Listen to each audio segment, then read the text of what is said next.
YouTuber. Why is she gone? Where did Nakara go? No, it's okay. Wow, what a great start, everybody. Where did Nakara go? A great start to the stream. Hello, everybody. Hello. I am back once again. I did not stream yesterday because I was feeling the icky, gross yuck. But I'm feeling better today. And as I'm sure you heard in the background, we have my good friend RodKeel. I love how I was like, don't worry, I'll be quiet during the intro. Seize the opportunity for a funny joke. Never mind, out the window. Out the window. But yeah, I'm here. Hey.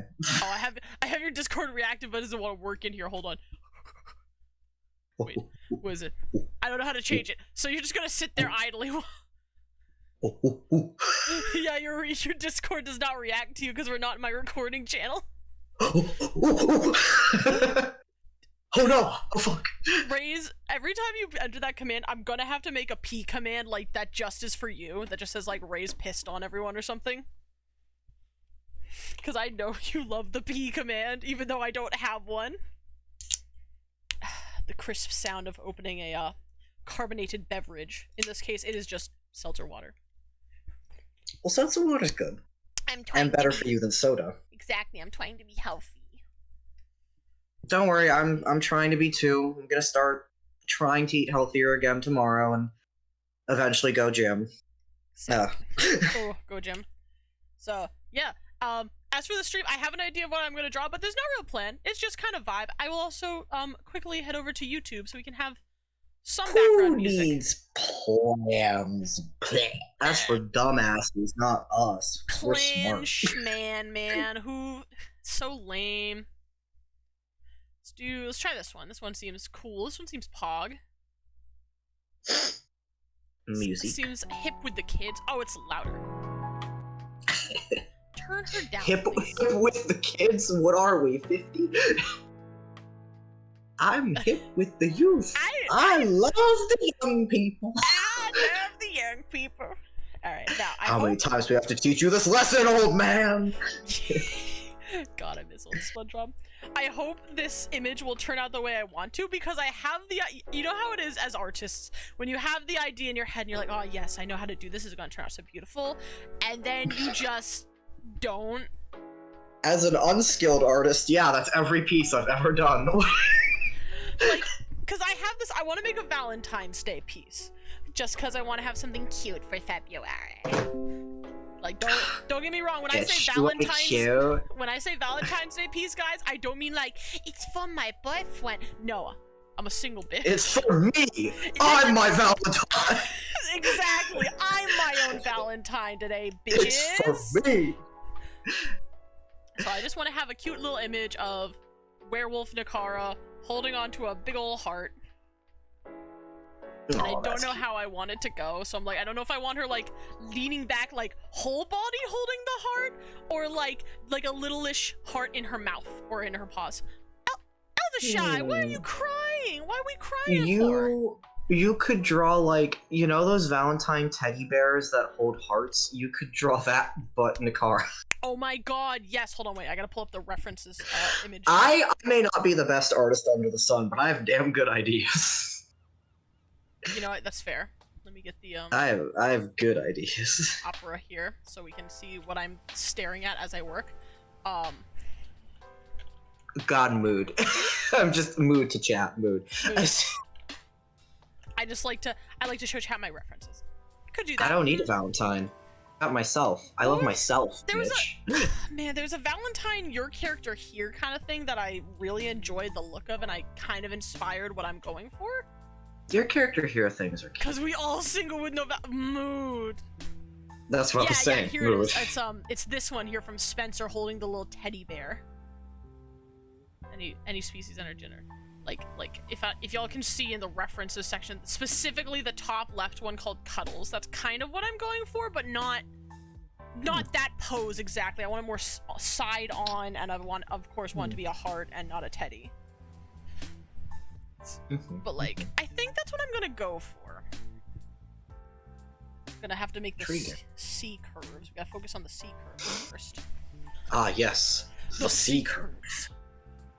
Because we are real artists with training, both of us. Yeah, both of us have gone to art school, and not just one of us.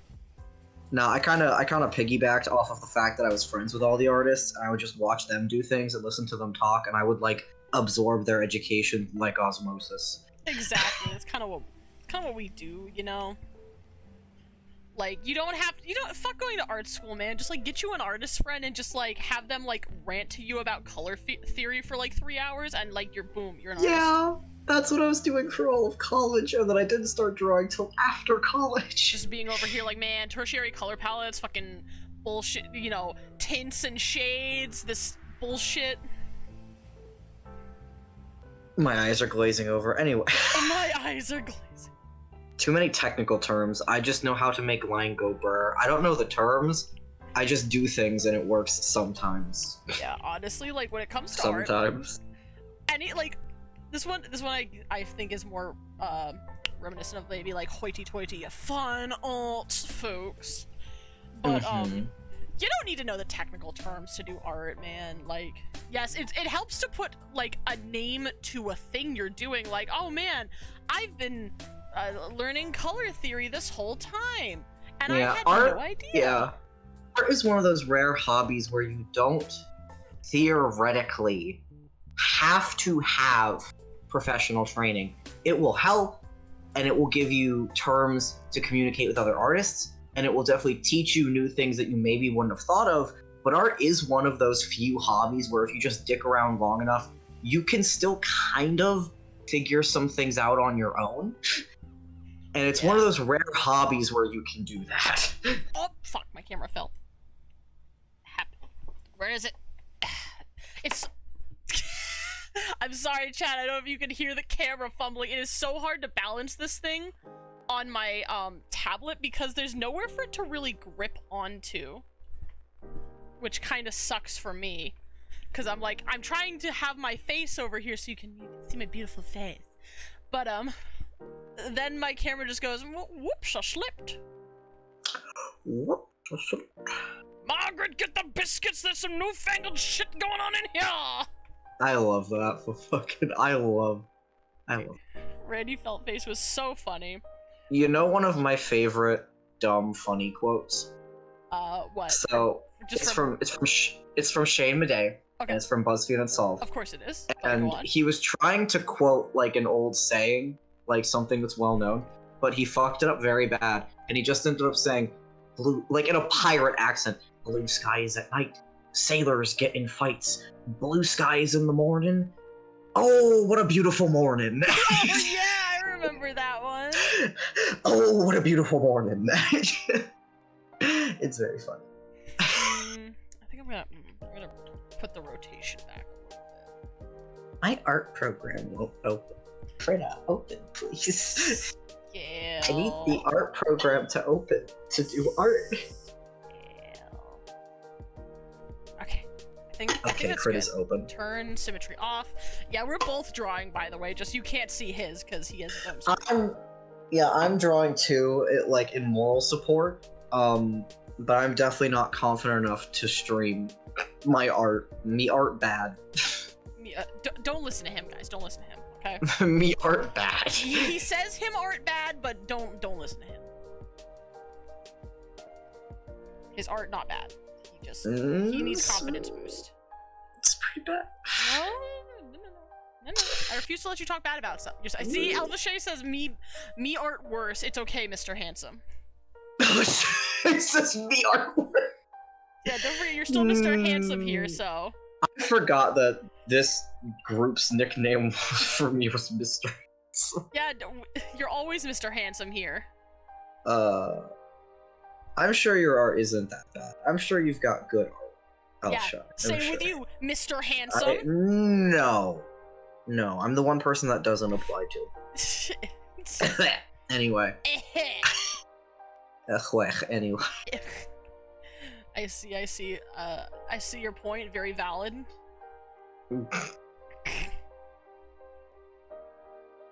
It's a good point, because I coughed. That's... I think this kind of looks cute. You know, I think this is a good pose. I like this. It's good. I like the, exaggerated proportions of the paw.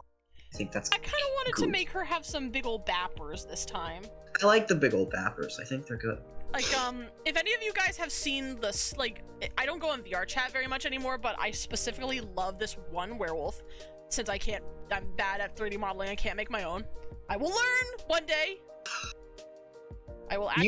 You can't be like, there, you can't say your art bad, ooga booga, and then turn around and be like, me 3D model bad. Okay, but listen, there's different types of art, Mr. Handsome. So yeah, but you can't listen. I can't be like me art bad. Fantastic at one art and bad at another. No, I'm not saying that. I'm saying you can't tell me I can't say me art bad, and then you go, but me 3D art bad. Your 3D art probably pretty good.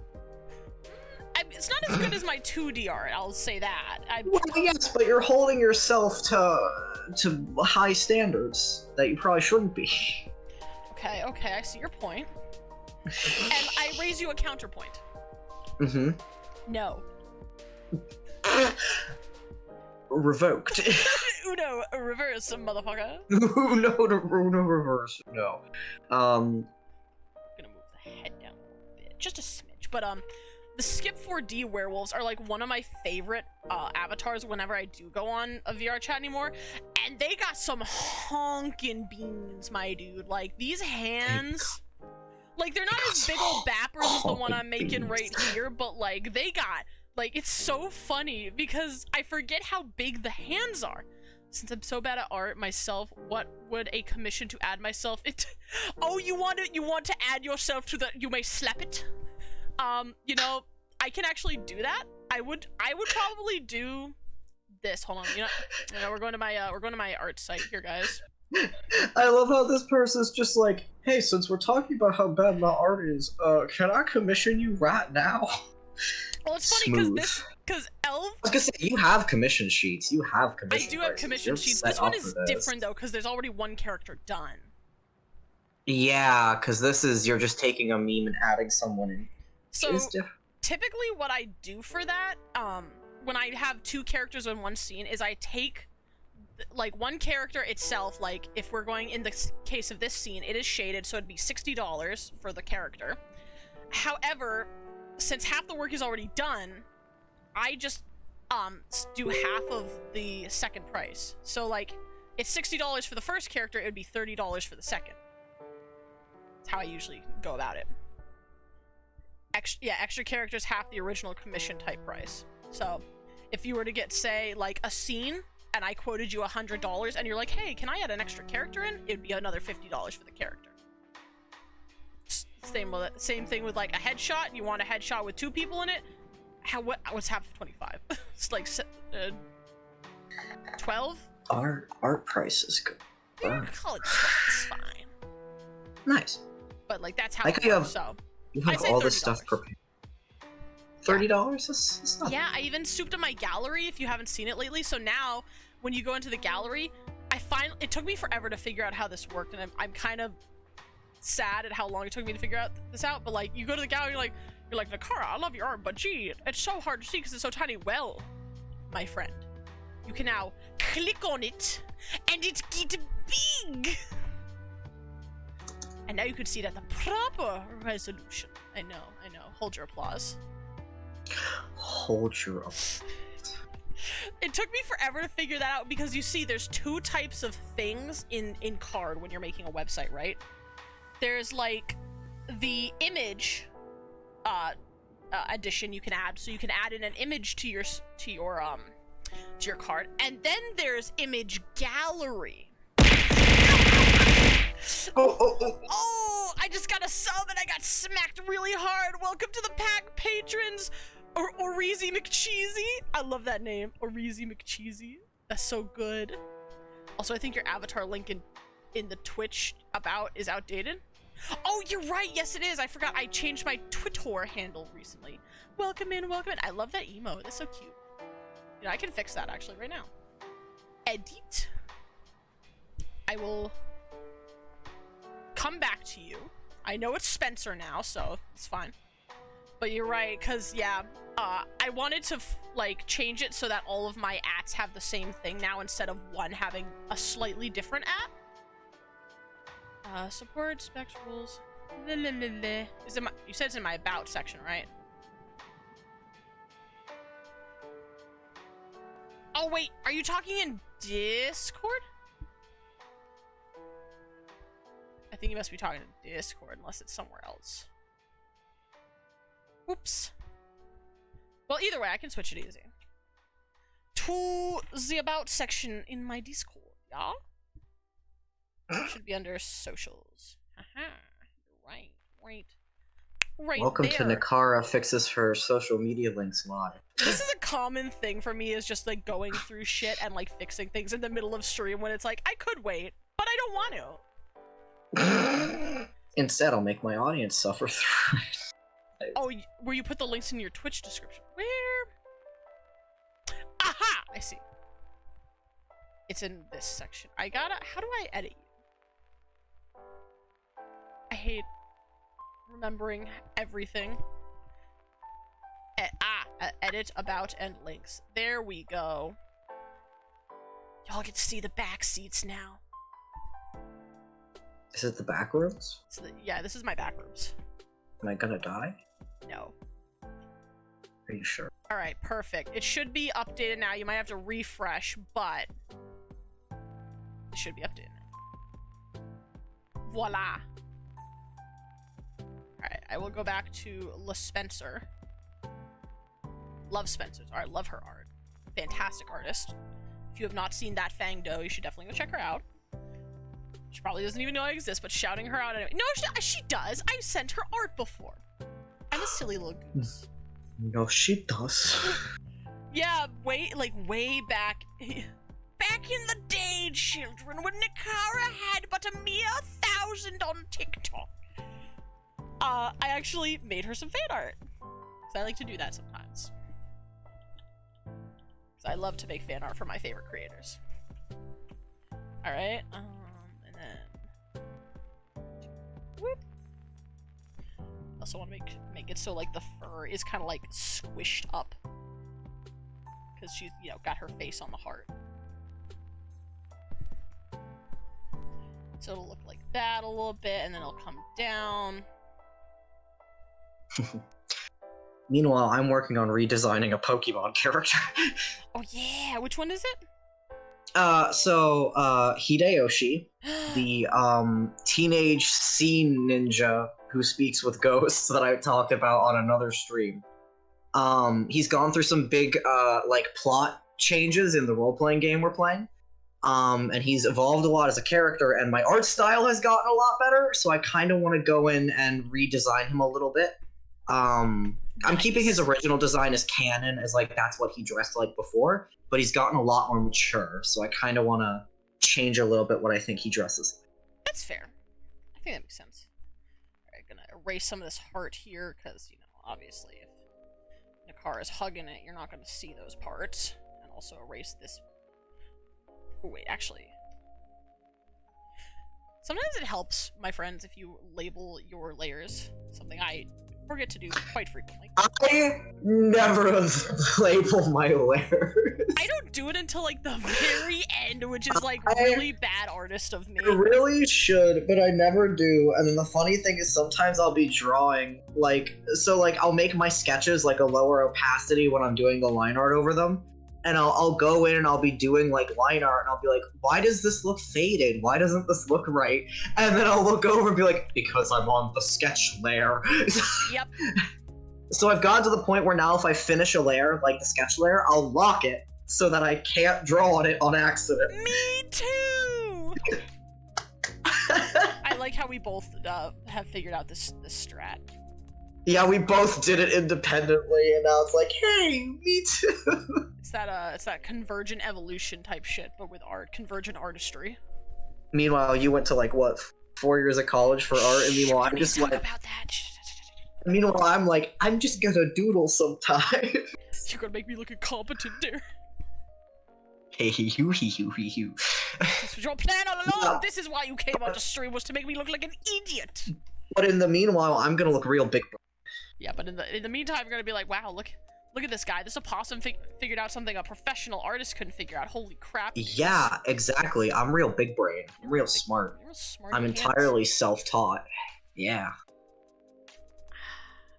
Yeah, this just doodle sometimes. I just doodle sometimes. You know, that's I fun. do. I just doodle sometimes. Like, unironically, like, full disclosure, my journey with art was literally, I used to have an ex who drew a lot and drew my characters a lot, and I really liked watching them draw. And we went through a bad breakup, and I was like, dang, I miss art. And my mom was an artist, and she had passed away recently, and I was like, oh, maybe I should try drawing. Maybe that'll help me feel closer with my mom. So I made it a New Year's resolution to start drawing. I was like, okay, I'm gonna draw. And I'm a real big perfectionist, so I have problems with doing things and them not looking perfect right away. So I had to keep telling myself, it's not gonna look good. You're just starting. Yeah. I did. I actually drew, because that was my New Year's resolution last year. I drew for a whole year. I didn't abandon it. I kept working with it. I did it. So I got a new drawing tablet as like a reward this year, because now my New Year's resolution this year is to keep drawing and to keep working on my skills. But I did it. So no, as someone who really never thought that he would draw and who like picked it up later on in life, you can pick it up. It literally just takes like sitting down and doing it. You just kind of have to do it. Yeah, unfortunately, I don't know if I was saying unfortunately. Also, imagine ever doodling sometimes. You should do it, Mylon. Do it. Doodle. Fucking Just doodle. do a fun little. I mean, unironically, you know where I started in terms of my art? You know what I fucking started off drawing? I would draw nothing but FNAF animatronics and Rockafire Explosion animatronics. That was what my original sketchbook was filled with, was just... So here's actually my hint. Drawing animatronics is actually really good, especially horror animatronics, because they're supposed to look uncanny and weird. So if you don't draw them perfectly, it just kind of works. Because they're supposed to look uncanny, they're supposed to look fucked up. So for me it worked, and that's what I drew a lot of. And then the more I got comfortable, the more I started drawing people. And now I'm actually, just now, I'm starting to make my own style. And I'm very happy about it. I'm trying the same thing this year. Good on you, all the shit. I poke fun, but in all honesty, I'm not an art person. I love seeing you artists and what you create. I just can't sit through the art process. Yeah, the art process is very long. It takes a long time. I know that I never thought I had enough patience for it. But actually what I found is I have a very overactive mind. I overthink things a lot. Art is actually really good for me because it makes me focus on something and it kind of quiets my mind down a bit for a little while. So for me, it actually helped me with something, even though I didn't think I had the patience for it. But I totally get you, because I also was like, I don't have the patience for that shit. Yeah, I love art because it's one of those things that I can, like, the few things I know that I can go and, like, sit down and work on for generally, like, long, extended periods of time. Sometimes, if it's, like, a piece I'm not all that into, it's harder to get myself to focus on it and do it, which I think is pretty common for everybody, at least for those of us with the neurospicy. Literally, I'll have pieces that I was, like, excited about when I started it, and then I'll let it sit for a few days, and then I just won't want to finish it because I'm just not in the mood for it. But then I'll get in the mood for something else, and I will literally finish it in, like, 2 days. Because I will work on nothing but that picture for 2 days. Yeah, that's why I have music. That's why I have music, actually, so I understand. Yeah, and music is an art form, too. Like, music is definitely an art form. Anybody who says otherwise, they're dumb. Well, music is an art form, it just is. So if you say it's not, you're just wrong. Yeah. You know, it's one of the things I never understood growing up. And, like, I see this, like, as a like, some people perpetuate this as a stereotype, but, like, parents who will, you know, raise their kid to, like, push them really hard to do things like, you know, piano or violin or the flute or whatever, and have them play an instrument and, like, you know, stress them the importance of knowing how to play this instrument growing up. And then the kid gets older, like to high school age or adult age, and goes, I want to be a musician. And then the parent goes, no. You can't become a musician. I feel like the reason that happens is parents have kids do the music stuff because it looks good on applications. And they literally probably have them do it to get into better colleges. But when the kid actually gets a passion for it, you know, then they're like, well, being a musician doesn't pay a lot. It's not a stable career. And then they backtrack. And it's like, you know, if you're going to force your kid to be into music, you've got to at least keep in mind they might end up liking it. Exactly. Because, like, that's kind of what happened with me, just not with music. It was with art instead. So, like, I, you know, had the passion for art growing up from a very early age. Like, my mom when I was really young, got me, like, I still have it too, my first ever art book. It was a really, I think I can find it on Google for you guys. I'll show it to you in case you guys have never seen it. It was very simple. It was just called How to Draw. And it was the simplest little art book I ever had. It was a kid's book. How to Draw art book, kids. Man, I can't find it because it wasn't just like, it didn't focus on one thing in particular. It was like several things. So like it taught you how to draw buildings. It taught you how to draw people. It taught you how to draw animals. So that's good.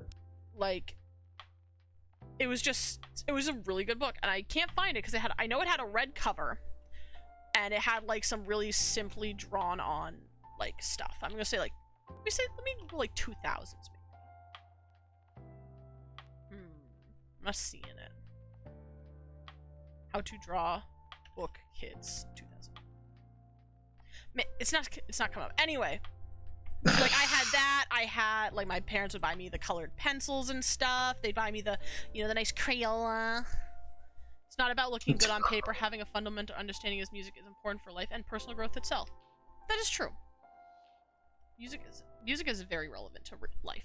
My dad's a musician. He expected all of us to learn music too. See, that was See, I agree with that. I just think the people who make their kids play instruments and then don't want them to be musicians, I think that's what their logic is.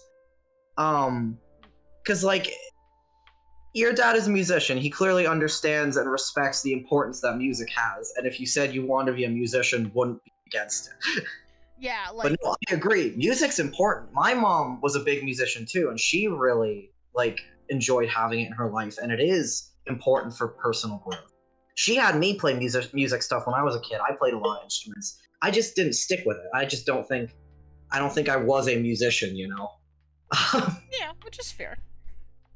Like, because like going back to the thing, like, yeah, they nurtured kind of like with some like band music kids, like they nurtured my art stuff, and then I got to college age, and I go, Mom, Dad, I want to go to college and be an artist. And well, not my mom so much, but my dad, because he was the the more fiscally financial guy, the frugal guy. He looks at me, he goes, "What you want to be an artist for? You don't get paid much money for that. There's no jobs out there for that." And then like we had a huge fight about it, like, because I don't know, I think I might have told you this already, Dare, but back in like 2016, 2017, like that transition just before Christmas. Like, because I got my acceptance letter to my dream college that I have now graduated from. And, like, I got accepted. And I showed it to my dad. Like, I still have a recording of it somewhere. My family does anyway. Man, my avatar's freaking out. Still have a recording of it somewhere where, like, they recorded me, like, crying with tears of joy because I got accepted. Because we honestly didn't think I would get accepted because my grades were not to par with what the college wanted. But when it comes to the art program, like, they don't look at just your grades. They also look at, obviously, your art and, want to see if there's potential for growth. And if they do, I mean, they might to be honest, pass your grades. I went to the same college, obviously. Whoa. And I remember that I had, like, stellar grades, stellar extracurriculars, but I remember seeing what their acceptance rate was. And even I was like, I might not get accepted. So I also cried when I got my acceptance letter. So like, nah, you're valid for that. Our school had a not super high acceptance rate. Yeah. Why, man, my avatar is really freaking out right now, and I don't know why. I need to get a better webcam, man.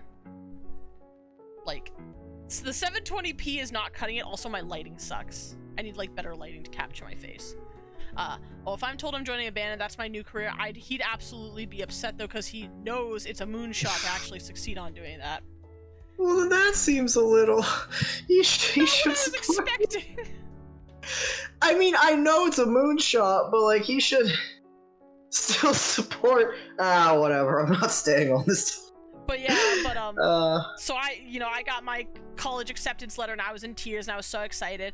And then it came to actually, time to getting my shit together and, submitting all the papers and whatever you need to go to college. And my dad, like, I can't remember if it was the same day. I might have even been the same moment I had just gotten my acceptance letter because he started reading over the acceptance package, right? that they send you, and he goes, "You're not going to college." And I'm like, but I just got the letter. Yeah, I'm like, but I just got the letter. He's like, too expensive. You're not going. Oh my! You couldn't have said that before I applied. Yeah, because like they like knew I was going through this process. I showed them the school and everything.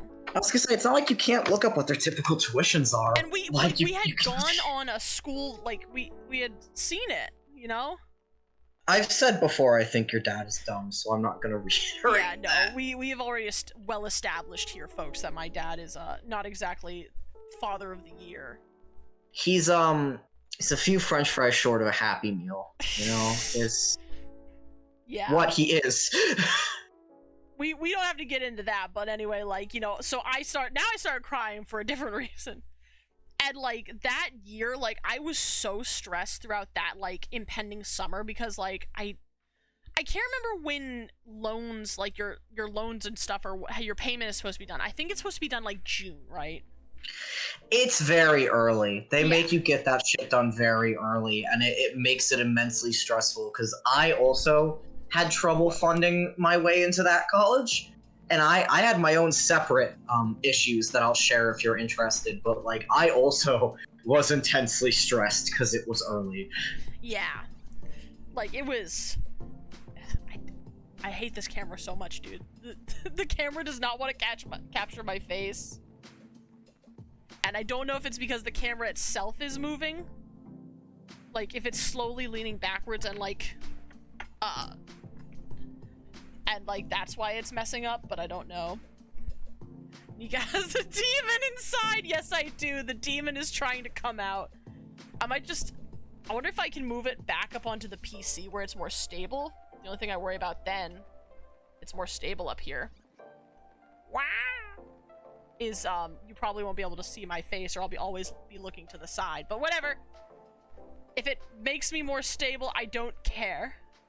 Because it looks so weird with me having like a seizure every 15 seconds, but anyway, yeah, so you have to get your loans done like June or something, like really early. Maybe even earlier than that, I don't remember, honestly.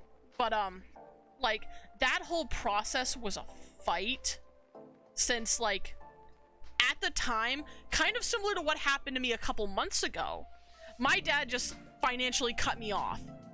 In a way. Wait, he did that multiple times. Yes, he did that multiple times. When it came to college, he said, "I will absolutely not be helping you fund this. You will not get a dime from me." So I had to find my own way. Me and my mother did, which was rougher than you think, because like my mom had a job, but it's only part-time, and it's only for certain times of the year, so she didn't have like top-tier credit either. And like we were originally trying to go through private loans. Thank God we didn't. No private loans? I had to do that. Yeah, I'm so sorry, my dude. It's okay. I'm pretty sure they're paid off. I hope somehow. So. But like we went through federal, thankfully, because like we actually had to request the college for an extension because like we were going through Discover to get our student loans, because that's where I had my credit card, and like they kept asking us for forms that like my mother did not have. Like we'd send in all the forms we could get, and they'd be like, "We need more forms," and we're like, "We don't have these forms," and they're like, "Well, too bad." So we just ended up going federal, which is kind of a blessing and a curse. Yeah, it's good and bad. But we did get in, obviously, because I graduated. But like, it was only until after I graduated that my dad was actually proud of me. Your dad sucks balls, dude. I'm sorry, I hate your balls. Welcome to the Hate Nakara's Dad Club. I'm a very angry man, and your father makes me very angry.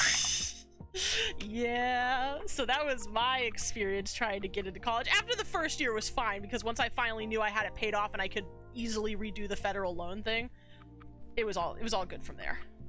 But just, man, that summer I was like fucking crying every day because I just didn't know if I would finally get to go to college like I'd been dreaming of since I was 5. I also had a rough time. It wasn't just you. I'm glad. Rough times. I can tell my fun little story. Yeah, go ahead. What was your experience trying to get into college? So, our college that we went to was my dream college. It was the only college I wanted to go to. Looking back, bad mistake, don't know why, but it was the only college I wanted to go to. So I only applied to it. However, I applied early on that one, and my plan was I'll apply early to my dream college, and if I don't get in, I'll, dry my tears, apply somewhere else. If I do get in, great, don't have to apply anywhere else. Yep. I got in. So I only applied once to a college, got in, and went. Same. They did give me some financial help because my family wasn't, full of money. But the situation we were at the time was that it was me, my mother, my father, and my grandfather on my mother's side was ill and needed care. So he was staying with my mother, with us. And she was spending a lot of her time taking care of him, and he was a grouch, to put it lightly. He wasn't easy to deal with. So she tried her best to help me as much as she could when she had free time. She didn't have a ton, so it was mostly kind of me. But she did help a ton. Dad also tried to help, and we got in, and we were looking at the price, and we were like, there is no way we can afford this without loans. And we did get federal loans. They weren't enough to cover all of it. They would not cover all of it. I don't know why. So we had to get private loans. And the thing was, my dad was a businessman at various points of his life.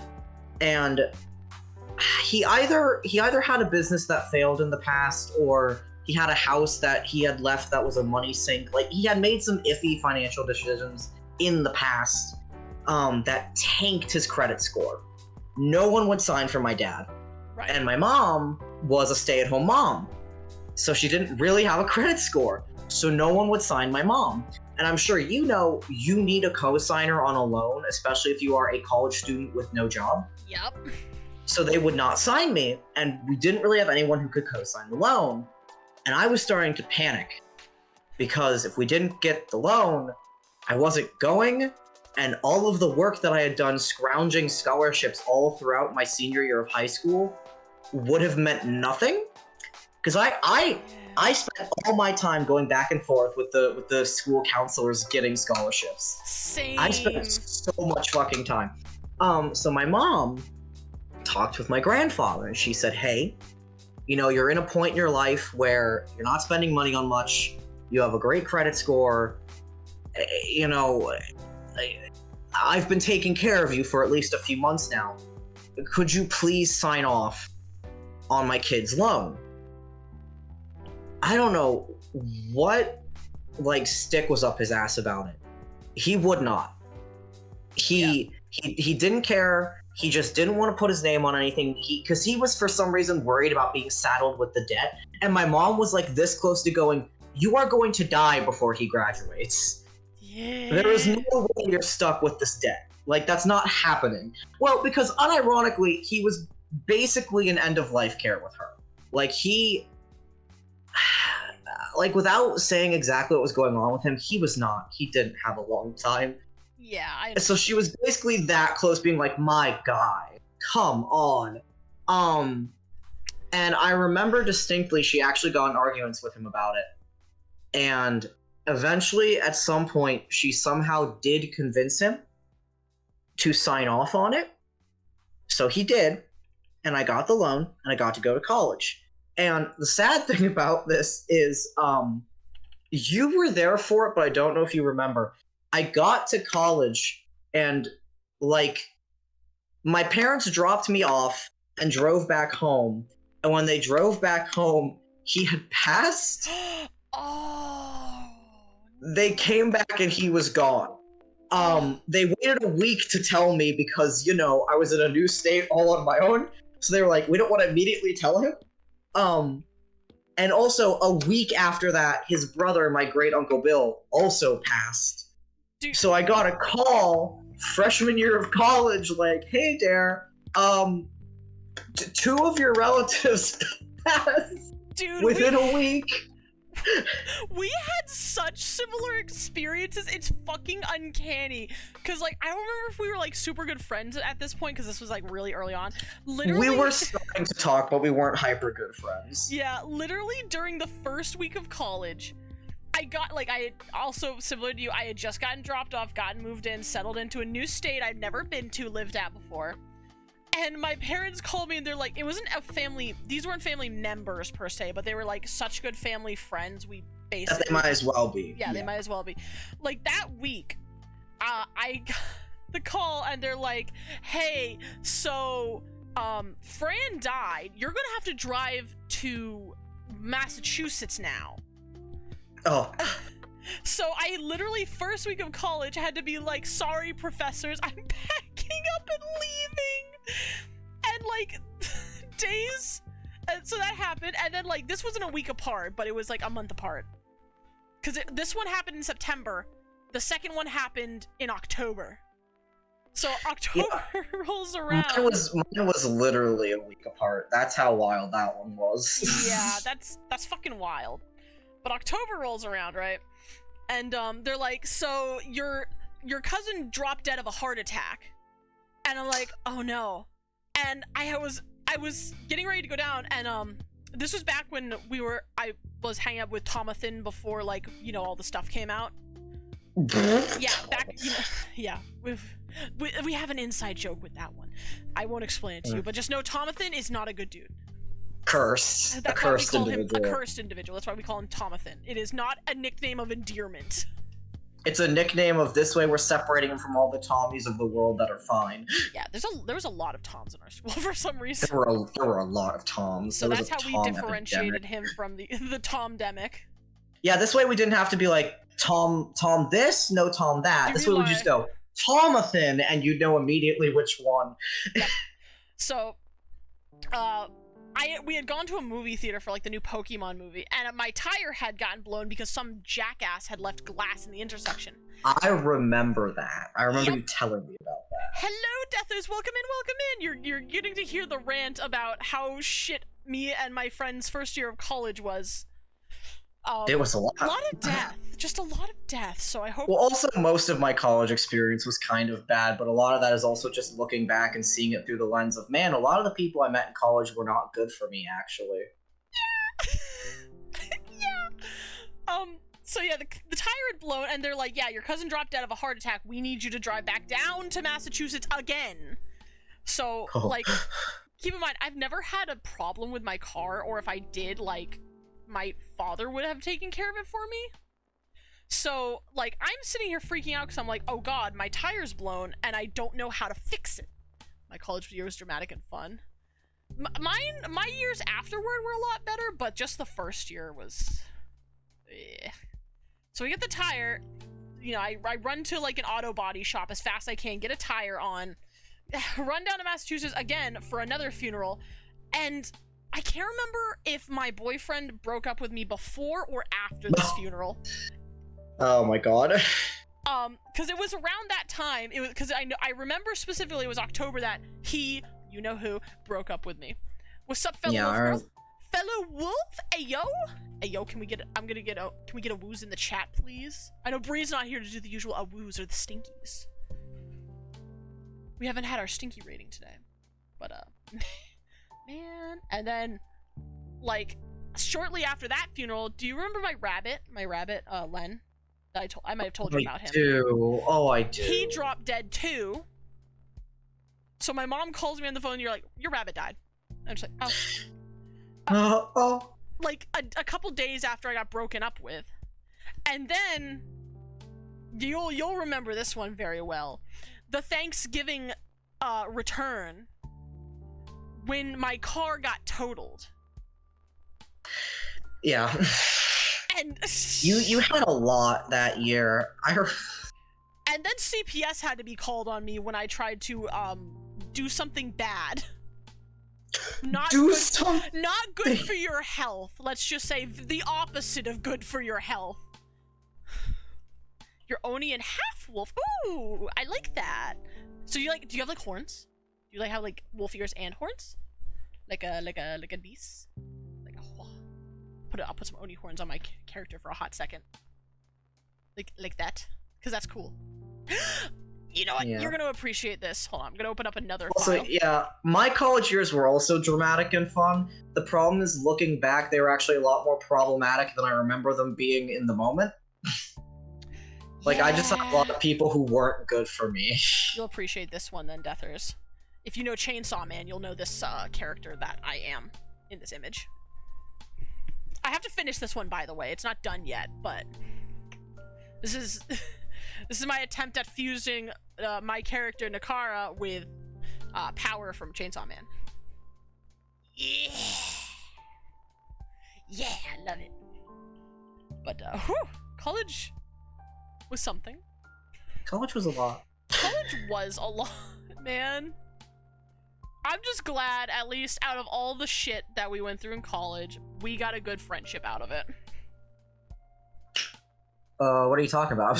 Yeah, I'm also glad. Oh, okay. I'm also. Live on stream, Dare dumps Nakara's best friend. Been like, sorry, Chief, we're no longer friends. You have to watch the anime? You should. You should. I highly recommend it. Especially, you know what? Because Denji is very much a relatable character. I can see his motivations and I respect them. Are they particularly good motivations? Maybe not. But they're respectable for a young man of his age. If you can guess what I am insinuating.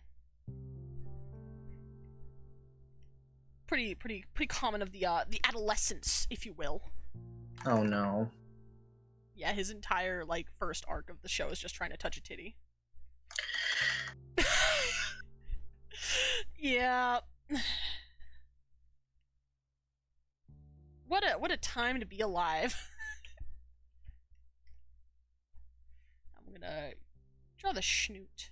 Draw a little nose hole. Doesn't look right. I think also this angle that I decided to draw her at is, like, screwing me up. Because it's just... something about this angle is, like, messing with my brain. I feel that. I'm currently trying to sketch out, like, a head and get the perspectives right, and, like... It's just messing with my brain, man.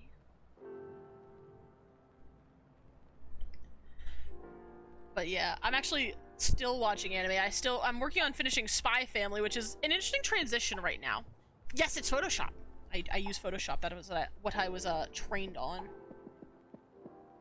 Watching collect thoughts, Nakara. Think thoughts before Collect speaking.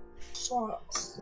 I started watching part 2 of Spy Family. That's it. That's the words. I got it. Woo! And it's interesting because up until this point, me and my friend, mostly because of me, because you can yell at me all you want for this, I like to watch anime in dub. Yes, boo her, not real anime fan. Philistine. Use Photoshop for graphic designing? Oh, hell yeah. Hell yeah, we got a fellow artist. Another artist. We have a wolf artist in the house? What is this madness? But it's been interesting going from, like, listening to this anime in only dub now to sub. Cause, like, part of what I like about dub, this is more why I like dub and not so much just for the voice acting, is because I like to multitask a lot. So yeah, and you can't do that with subs. I can't do that with subs. I like to, like, watch the anime and draw and, like, pet my dog at the same time. And, like, if I have sub on and I have to actively, like, stop what I am doing to pay attention all the time, it's not easy for me because I'm a stupid little spicy brain person. I have that neuro spicy somewhere in my noggin. It's fantastic. Love Spy Family, and you watch it. Yes. This person gets me. This person gets me. Can't do that when I watch anything. I have to pay attention to the show or movie. I can pay attention to the show or movie.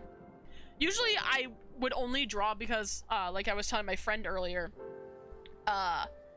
I have Hulu to watch my anime, these shows particularly, but I have like the cheapest package possible, so I still get ads. So often what I'll do is if I am doing art at the same time as the anime, I will take those quick little 2-minute long ad breaks to work on my piece, and then I will switch my attention back to the anime. I'm actually really good about that. I will pay attention, especially if it's interesting.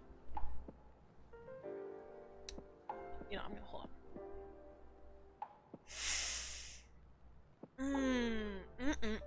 You know when you're arting and you're drawing it, but it just don't look right. I'm literally going through that right now. Yeah. I keep switching Nakara's like little snoot back and forth because something is just not. It's not computing in my little pea brain.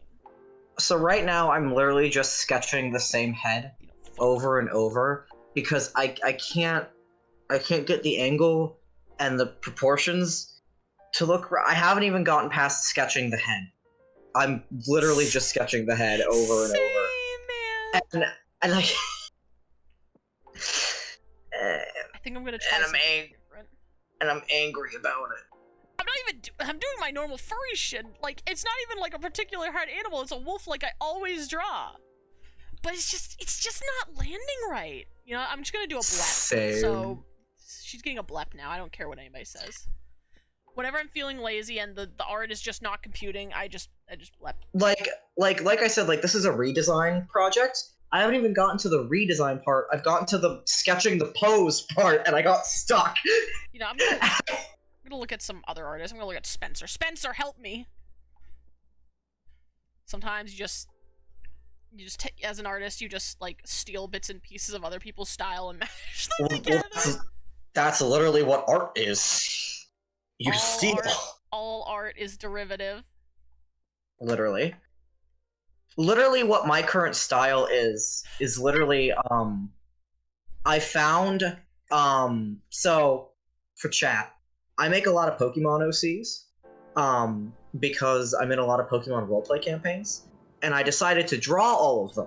So I was looking for a reference for Pokemon like trainer poses, and I found this nice one where someone sketched a bunch of different Pokemon trainer poses.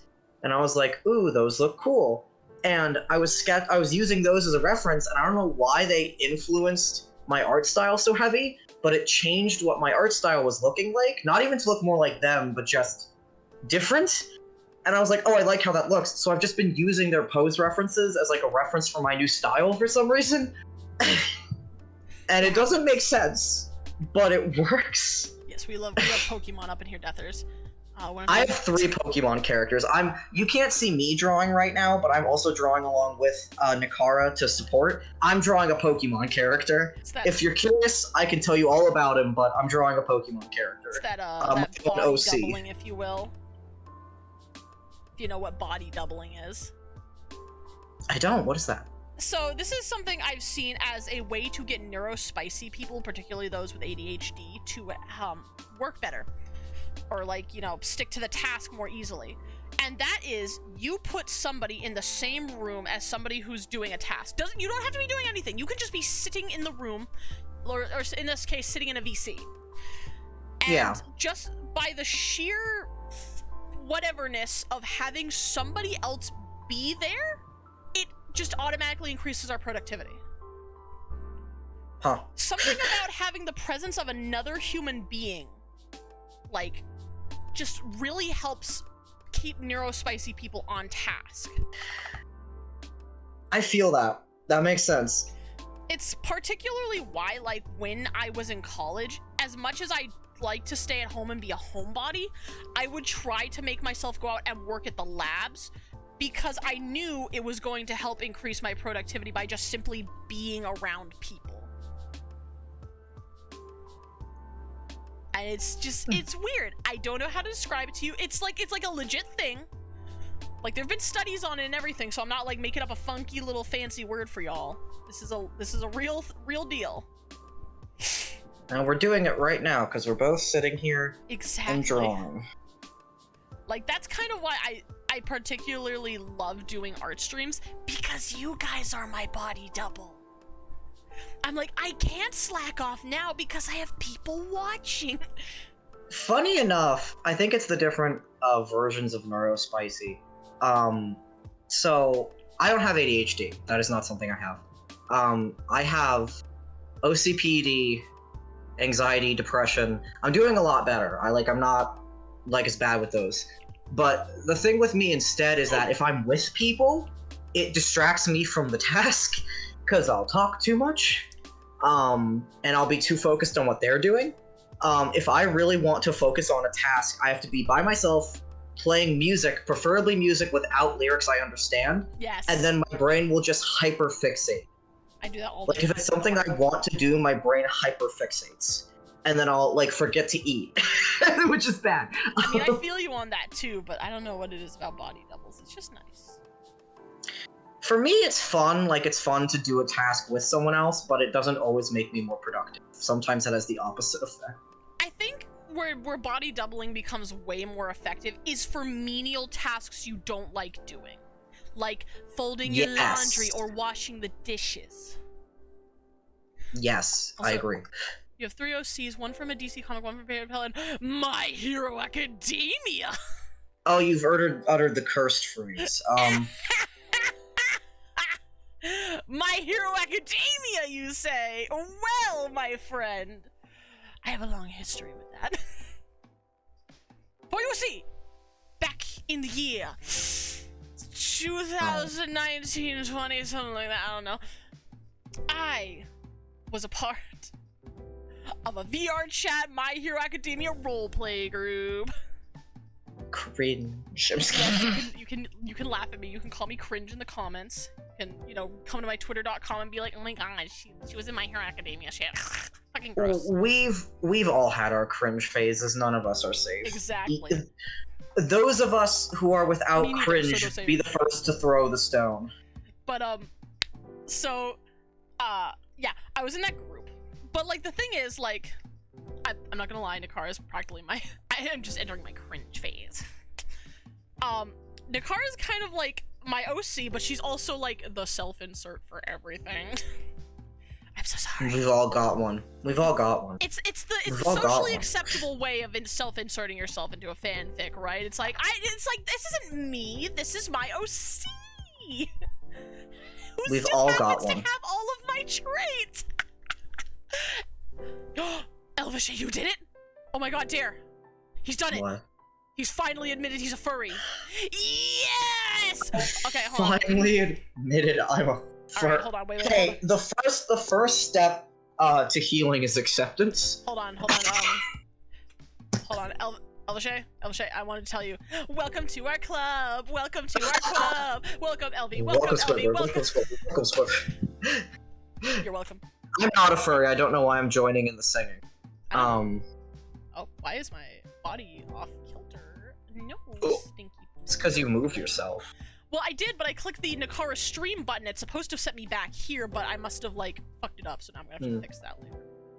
I love when everything goes to shit. My cringe was mainly in high school. I wrote a Bloodborne fanfiction with Bloodborne OCs, which I have read, and one of them was kind of my self-insert, but in a weird roundabout way of I was still figuring out gender and expression. And he was just a very angry bisexual Scottish man, and the fact that that was my self-insert is the funniest thing on earth to me. It's like, Dare, how do you envision yourself? An angry bisexual Scottish man. Yes, back when you were the, cis het AFAB that you were. How do you envision yourself? I've changed a lot. I know, I'm not shitting on you for that, but I just love that. Because it's funny, because little old me back then was like, this says nothing about me, I'm just making a cool character. This says nothing about me. And then it got to the point where I was talking to a therapist on campus, and she was like, your characters seem really important, maybe we should use them in our therapy sessions. And I was like, yeah. And we ended up talking about that one OC a lot. His name was Victor. He came up a lot. And I had to keep sitting there I talk about Victor in counseling a lot. I think This says something about me. I love that. This doesn't say anything about me. 1 year later. Oh, I think this says something about me. I think Victor's trying to tell me something. You're thinking, Meanwhile, Victor's in the back of my head, like banging on my brain, like, "You're a gay man! You're a gay man!" he was trying to warn you from the other side. "You're a gay man!" Just from the back, and I'm there like, I wonder what that noise is. I'm thinking of becoming a furry. You don't think about it, you just do. Don't think, just do. This is my department, Dare. This is my department. Shush, you normie. You normie? I said the N-word. Oh my shit. I called him. Oh, I gave myself a headache laughing at that. Oh my god. Never, no one clip, I called him the N-word. No one do that. No, please. Oh my god. Sweetheart, you could have phrased that a lot better. I know. Oh my god. My brain saw the opportunity and I took it. Listen, it was funny. It was funny. I'm not gonna begrudge you that. It was funny. However, you're gonna get canceled on Twitter.com. You got called a normie. I have never been called a normie. That is a new one for me. That is new. That's what we in the fandom called people who don't have, you know, big poofy little animals as their sonas. We call you normies. Welcome to the normie world. It sounds a little bit like a cope, but okay. Cope see the mold, perhaps. Cope see the mold furries. Anyway, but well, you're talking to the right person if you're thinking of becoming a furry. What are we talking about? I was gonna say, if y'all are talking about becoming furries, you did come into the right chat, unfortunately. Don't listen to him. Don't listen to him. He's just jealous. I am most certainly not. Are we not gonna speak of the maned wolf I made for you? That is classified information, and I did not give you permission, to say anything. You are literally sitting here in my chat as a possum. That's different, that's ironic. Cope, man. That sounds like copium to me. No, I'm just a very funny, ironic man who makes a lot of funny, ironic jokes, such as making fun of the furry community by... No, you. The literal opossum, I am not a furry. I am not. You. No, you. No, you. No, you, good sir. No, you. Anyway. But, you know, that actually reminds me, I saw a video from, like, a creator I like on TikTok that said, like, you know, like I don't know if you've seen this trend going around, people being like, if each of my followers donated me $1, we could do this, or I could do this thing, right? Yeah. It was that trend, but instead of like if one, you know, each of my followers donated this amount of money, it was if each of my followers converted one person to being a furry, the consequences here, I forgot. And I commented on their video, I'm like, joke's on you, I've converted several. I was gonna say, I think you've done a pretty good job of being like the furry messiah and I'm the bringing ambassador. people to Coles. I'm the ambassador who walks into your local Coles and be like, excuse me, have you heard of our Lord and Savior femboy furries? Oh my god. Have you heard of the femboy furry hooters? Oh. Gotta make up for other slack. Exactly, bro. Some people are not meeting their yearly conversion quota. That's a thing? No, I'm just fucking kidding. You fucking better be. I am joking. This is me coming to you, chat. I would like to formally announce that there is no furry conversion quota. This was all just a hilarious joke made by me. I am the only one responsible for this joke. Wink, wink, nudge, nudge. No other parties are involved in this joke. It was I just saw that it was the chat who called me out and said the literal opossum. I am not a furry. Yeah. That's fair. That was the chat. Yeah, okay. That's. I thought it was you. No. I just saw it was the chat. Nope. Furries will be born as long as you can rent Robin Hood on VH. Okay, that's a good joke. That's a good accurate. joke. No, that is a good joke. And accurate. So long as you can watch The Lion King on Disney Plus, furries shall always come. Anywhere that is playing Zootopia from 2016. Speaking of me not being a furry and furries, and I'm definitely not a furry, don't take this out of context. When are you sending me that collar you bought me at the furry convention? oh, yeah, right, I gotta mail that to you, fuck. I gotta find a thing, like an envelope or some shit. Yeah, definitely not a furry. Definitely not. I'm just into alternative fashion. And definitely not a furry. I'm not! But yeah, no, I gotta find you like an envelope or something. Cause I don't That's know. okay, I don't know dog. how I'm gonna send it. I didn't even That's think of that. okay. I just thought it would be funny to out myself like that. The Lion King is one of your favorite Disney movies, you say?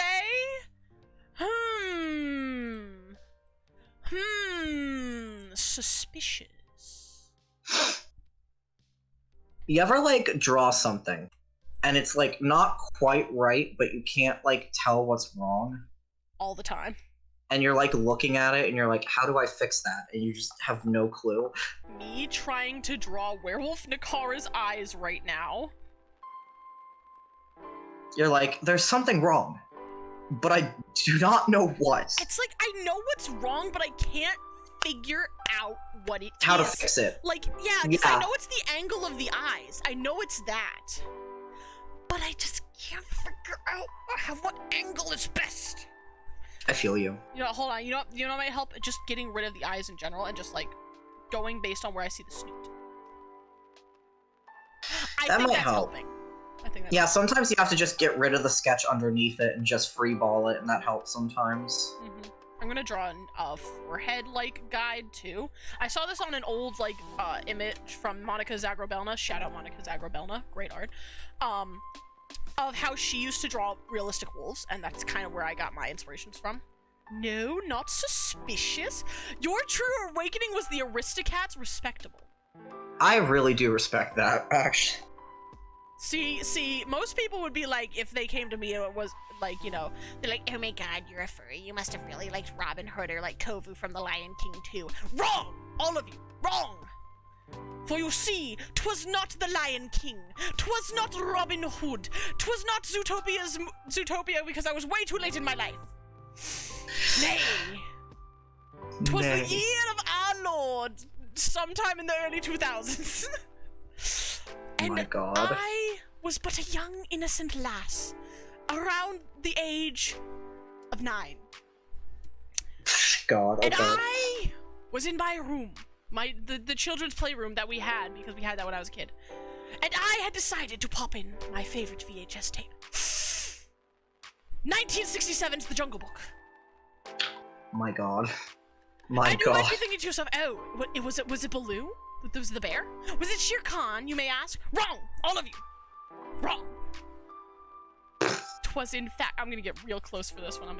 'Twas in fact, my friends, the snake. There's something so funny about that. I don't even know. It was in fact Kaa the Snake from Disney 1967, The Jungle Book. I don't even know what's so funny about that, but something's very funny about that. I don't know. I think it's the fact that you're like so into like wolves and mammals, and I don't think I've only really seen you draw dragons that are scaly. So to have you be like, yeah, it was the snake that really did it for me. It's like, that's a surprise. Yeah, no, you would think you'd probably be thinking like based on my fursona and shit. It was like Balto, right? Or what? Like, I'm trying to think of like other like early 2000s like, you know, animations with like talking animals, or even the wolves from The Jungle Book, because The Jungle Book had wolves. There were talking wolves in The Jungle Book. I was betting that you were gonna say that, so when you didn't say wolf, I was like, well, color me shocked. Nope, 'twas in fact the snake, and it still carries to this day. Oh, wait a minute. I need to reset the pen. I'm trying to figure out if I think this arm looks long enough. I can't tell. Because it's not only the snake from The Jungle Book that carries over, it's most from different medias. Prime example that I can think of like one of the characters that I really liked was actually a very cursed anime, which is borderline hentai. Have you, my friend? Man, are you outing yourself right now? What the fuck? I don't know. You might have a field day with this one, Dare. Hearing the character that I like the best in this anime. Okay. Have you ever heard of Monster Musume? Yeah. My favorite character. Yeah, the softcore porn ecchi shit, yeah. Yes, my favorite character was the Lamia. I like the big snake girl.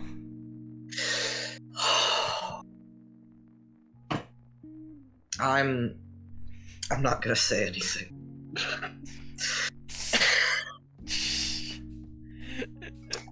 I'm just gonna politely sit here and draw a hand. Oh, I'm so sorry. Now You Dare's should like, be. Dare's over here drawing, but in his mind he's just thinking like, what the fuck have I gotten myself into? Why am I friends with this bitch? God knows your sins, that's all I'll say. Oh, I have accepted my fate in the universe. I am never going to heaven. Solely for watching softcore ecchi monster anime. Oh yeah. Oh yeah, that's purely why, no other reason. God's really hard on the weeb shit, you know.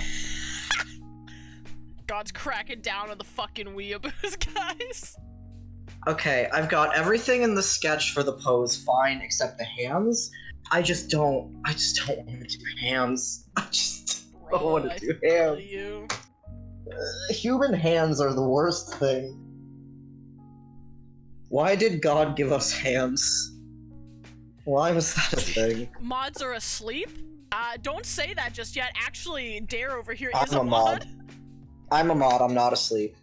Yeah, he is currently here and very much awake. I'm very awake. So if you pull any bullshit, I myself will strike you down. Never underestimate the power of having your friends as mods. Because now it gives him even more power to bully me in the chat. Exactly. I can do all the bullying I want and no one can say shit. I'm gonna take a break before I do hands. That's valid. But I did get the rest of this looking okay, I think. I am getting everything but the fucking face. I just have to do the hands. Oh, the phrase is mods are asleep post weeb shit. I've never heard that one. I'm behind the times. The phrase is mods are asleep post weeb shit. Yeah, I have heard that. I should have clicked the pieces, but I didn't. I did not. Oh, wait a minute. Hold on a second. I need to go to Twitter. Sweetheart, wouldn't the beans be on the other side of that if the foot is like curved into the heart? The foot is not curved into the heart. It's curved out so you see beans? Yes. That's... That's... I mean, do you think I should curve it in? I can curve it in.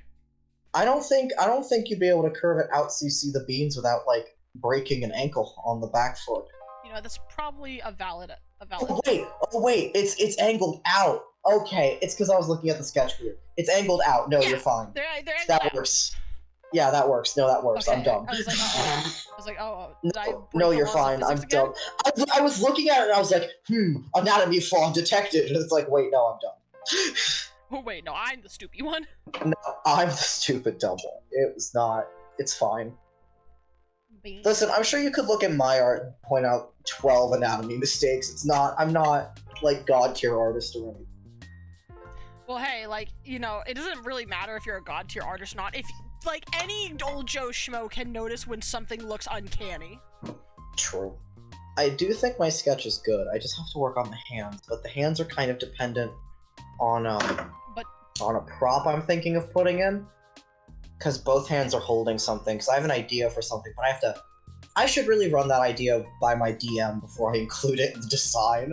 Oh, good. Yeah, if it's something for your campaign, then definitely. Yeah. I'll have to message him about that. I am not. Because here's my idea. I think it's a really cool one, so he might allow it. So we're in a Pokemon campaign, yes, but weapons are a thing that have been shown in this campaign, especially, oh, it's not wrapped around the heart, sweetheart. It's angled out and sitting out, Yeah. so that's why you see the feet. I also thought it was supposed to be wrapped around the heart. It's not. It's correct. I'm just letting them know because I also made that mistake. But so, for example, my character that I'm redesigning is a ninja. It's set in like 1920s Japan-esque. And his family was shown to have weapons that mixed Pokeballs in with them. Like they had arrows that had Pokeballs on them and shit like that, which I thought was really cool. So I kind of wanted to give him like a ninja weapon that had a Pokeball included, and I thought that would be really like cool. So the idea I had was, let me see if I can. Was it this? Yes. So there is a weapon called a Kusarigama, and what it is, it's a handheld scythe with a long chain and a weight at the end. Oh, I know those. Yes. And the point of it was you would take the weight and you would wrap it, like you would throw it and like wrap it around people or wrap it around their weapons and yank it out of their hands, and you would use the scythe to block and attack. And I was thinking, like, it'd be really cool if he had a Kusarigama, you know, the handheld scythe, but at the end of the chain, instead of a plain weight, it was a Pokeball. I see. Because then he could kind of just, like, swing it over his head and use that to, like, throw the Pokeball into battle, and I just think that would be really cool. Also, he'd have a little handheld scythe, because the campaign has been getting increasingly dangerous, so I do think the 16-year-old would arm himself. He is a ninja, after all. Yeah. Makes sense. I do think with how dangerous things have been getting and like some of the campaign important items they're carrying, I do think he'd be like, I want a weapon. I'm gonna take one from my family, I think. That's totally valid. So I need to run this by my DM because I need to be like, is it cool if I have a weapon from my family? I can give you some money if it doesn't seem fair. Is it cool because if I know my that 16-year-old character wields a weapon? He needs a weapon, okay. Well, because one of the other characters, she has like a nightstick and pepper spray. Just straight up actual pepper spray. Oh, damn. You know, she's armed. And she has used it on human beings. Oh, she has used it. She has a nightstick and pepper spray, and that's kind of where I'm taking the inspiration from, because Hide's like, damn, you know, she armed herself before I, the ninja, did. I should maybe arm myself. Yeah, that seems reasonable. We've been getting into dangerous situations. Dangerous how? So in this game, one of the things that can happen is when you're in a Pokemon battle, you can do what's called pushing the damage, and however much damage you get on the Pokemon, you can roll that and see how much you push to the person controlling the Pokemon. Oh. I have gotten knocked out multiple times because I built my ninja to be historically accurate, and ninjas were not big, beefy, hulky boys. They were sneaky boys that really couldn't take any hits. Their whole thing was running away and being secretive. Right. So I have like 5 HP. Oh. So like anytime anything hits me, it's a problem. So I'm kind of at the point where I'm like, if he had a Kusarigama, I could use the chains to maybe immobilize some people sometimes. Makes That sense. would be useful. Also, if he's armed, maybe people will be less eager to attack him all the time. Also makes sense. It's like, listen, I have a weapon. Please leave me alone. I'm a 16-year-old with a weeaboo weapon. I am a 16-year-old weeaboo. Well, he's actually Japanese, so for him it's not weeaboo, it's just culture. He's actually my first Japanese character, and I still think my only Japanese character, but I'm proud of him. Hell yeah. He's a good character. But yeah, I want to draw that in the pose, but I'd have to ask the DM, be like, is it okay if I give my teenager a weapon? Can I please give my teenager a weapon? Can I please give my 16-year-old a very dangerous weapon? Why? I'm still having trouble with the eyes.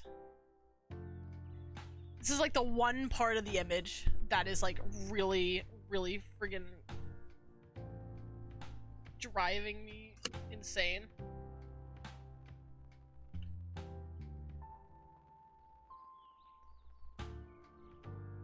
don't know why. Mood. It's just,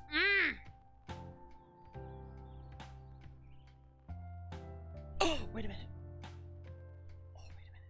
Oh, I think I might got it. Just make this, arch this a little more.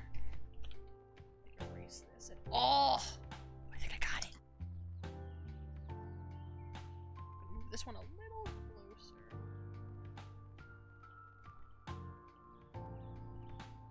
Now keep that angle, but like move this angle inward a little bit.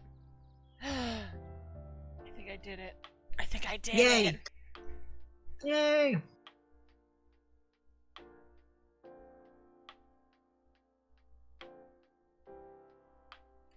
Now I just have to do making the eye contact. And I remember seeing this interesting tip from an artist that is not like a professional tip at all. But what they'll do is they'll draw one pupil to where it looks like it's looking at you, and you just keep staring at that pupil until you draw the second one in and it feels like there's eye contact. Huh. Like I said, totally not a professional tip, but it actually kind of worked. Or like not a, you know, maybe not a tried and true method, but like...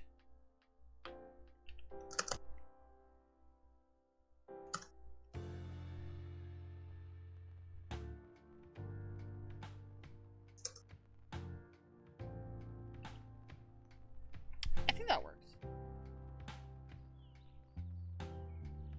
You know what's something also too that I notice whenever I'm drawing a wolf character that like for some reason really fucks me up, or just any sort of canine? If I don't make the nose black like immediately, something about it just screws me up. Interesting hang up. I guess it's because like I know dog noses are supposed to be black, so when they're not, I get confused. It is a very interesting hang up. Hashtag just furry artist things.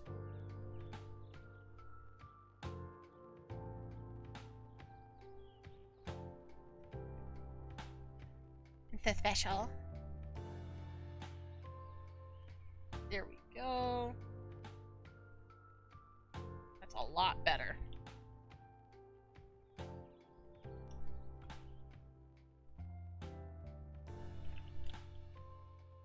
Yes.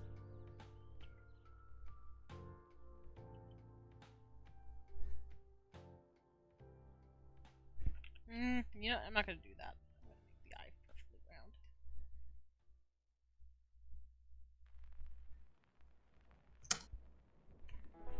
I think that's... If I had money to commission you of my Oni werewolf form, I would cry of happiness. Oh! Maybe one day. I have commissioned many werewolf form, as you can... a couple werewolf form.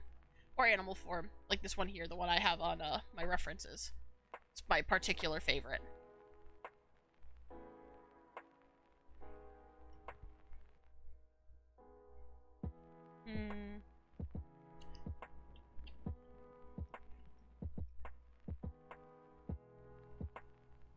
It's definitely looking a lot better now. That's good. The eye contact doesn't feel like eye contact, though. Again. I'm also hard at making pupils look in the same direction. It's difficult. It is.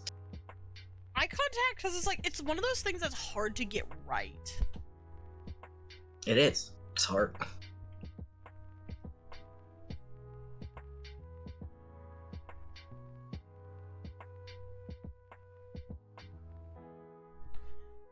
Eyes are hard. So are paws. Paws are not so hard for me, but I have, you know, a lot of experience drawing paws. Because I'm honestly tempted to just say fuck it and just draw her with, like, her eyes closed. Be like, ha ha ha, I've bypassed it. And drawing and don't get me started on hands. Hands suck. Every artist knows the pain of hands. Hands suck. So I could just say fuck it to the eyes, like do this, right? And just go like wee. Like this. And never have to worry about drawing the eyes because there are no eyes. Your eyes are closed. The end. Yeah, that's a But I don't really want her eyes to be closed. I think it's also like that's what I would do, TBH. Yeah. I would do it, but like I want her eyes to be open, you know? But like Yeah. No, I get you. Sometimes you're stuck between this would be easier to draw, but it's not really how I envisioned the picture. so I'm like, Like, I get this you. one because I nailed eye contact on this one. It also doesn't help because of the angle too, because a lot of the times when I'm drawing eye contact and angles, they're looking down. Like, or like straight on at you or from the side, right? But this one, she's like tilting her head, and her chin is kind of like the chin facing the viewer is kind of upright. So she's kind of like, in a way, like the face would suggest, like the face angle would suggest she's supposed to be looking like down at you, in a way. Maybe that's where I'm going wrong, is I'm trying to make her look up when, oh, that was it. Oh my god, it all makes sense now. See, this is why we changed the eyes, because that's what was making it look wrong. I was trying to make her at a drawing at an angle where she's looking up when she should be looking down. Sometimes it just pays off to just keep restarting like the same thing over and over again. Just try something slightly different each time. Because now it looks right. Now it looks like she's making eye contact with the viewer. Which is exactly what I want. The end. And then her eye has to be black because she's in werewolf form right now. That's the other thing, that's another way to usually tell if my character is in her werewolf form or not, in case anybody doesn't know. Nakara technically has 3 forms. She has this form, she has werewolf form, and she has anthro or furry form, whichever you want to call it. Picasso, yes. Okay, I like it, Picasso. So usually the easiest way to tell if she's in werewolf form or not is the, what do you call that? The whites of the eyes. Is that the sclera? No. I'm sorry. I forgot. I'm looking up a weapon that I want to draw, right? And I just looked up the name of the weapon. Yes. And clearly this is something, you know, related to ninjas. Sclera. It's a ninja character. Because one of the first things to come up was the Narutopedia for it. Oh, good. So I'm looking at it and I'm like, okay, good to know. You're on the It right was in track. Naruto? It was in Naruto? Good to know.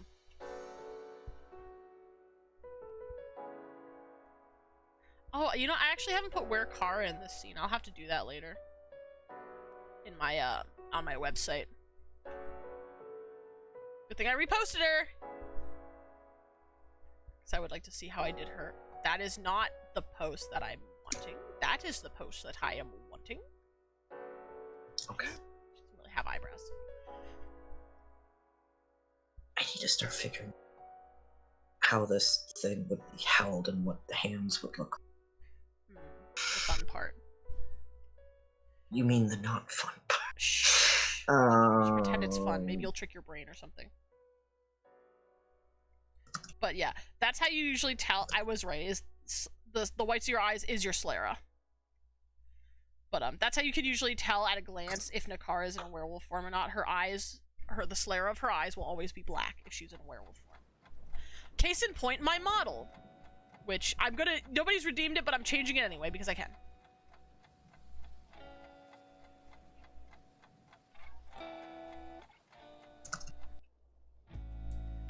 Case in point, this one. Yes. She always has black sclera. If I was in anthro form, I would have white sclera. Sclera? I thought it was sclera. Is it sclera? I thought it was just sclera, not sclera. Like sclera. Well, sclera, whatever you call it, the whites of your eyes, hers are black. You can yell at me all you want, I don't care. I'm also the type of bitch who calls that pizza sauce marinara. That's I almost choked on my water. Yeah, that's right. It's not that. Don't. Yeah, that's right. No. You want to know? You should not be proud of that. You want to know why I call it that, Dare? Why? I call it marinara, just to spite people. I taught myself how to change the way I say marinara to marinara just to piss people off. I think you really need a therapist if this is how you're spending your time and making your life choices. Dude, this is before I entered college. You still need one, bitch. I'm not changing my statement. No, Like, I do need therapy, for real, for real. for real, for real. Yeah, you can tell. I say for real, for real. That's how you know I need therapy. You do. You do, sweetie pea. One day.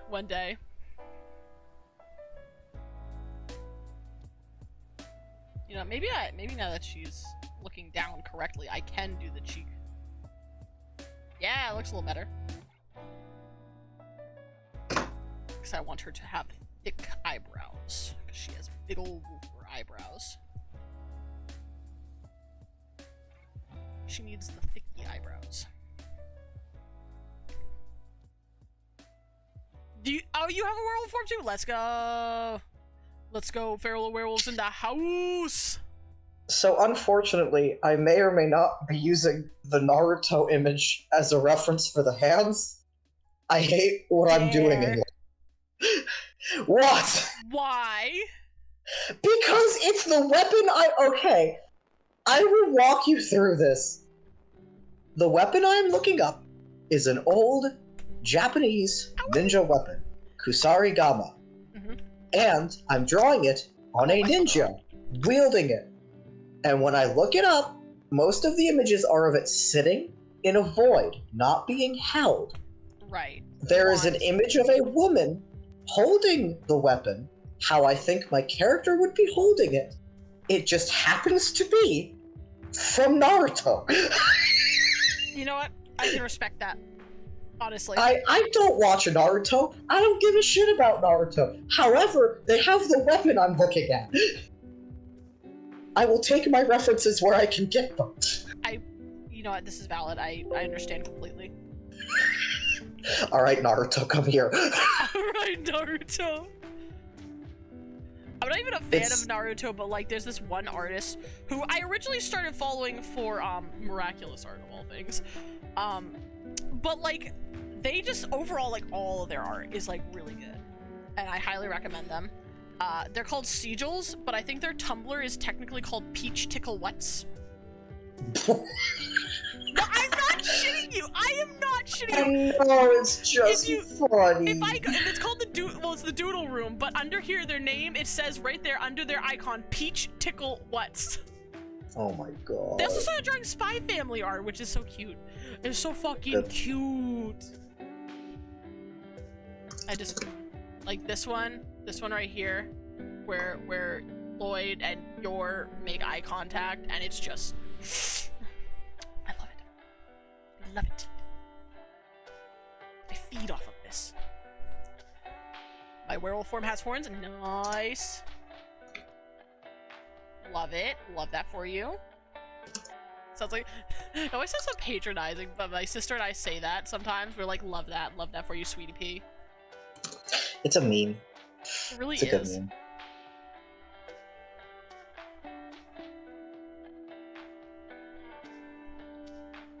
Alright. Oh, that looks a lot better. Now the floofy looks good. Now the floofy looks good.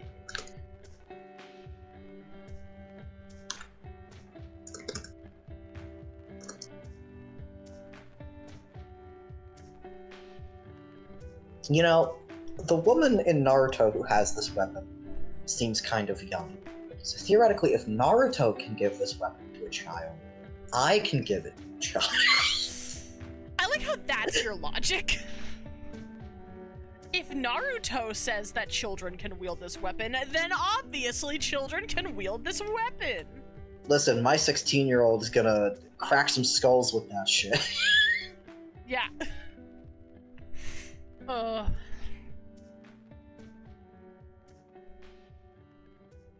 Get her patterning applied to the sketch.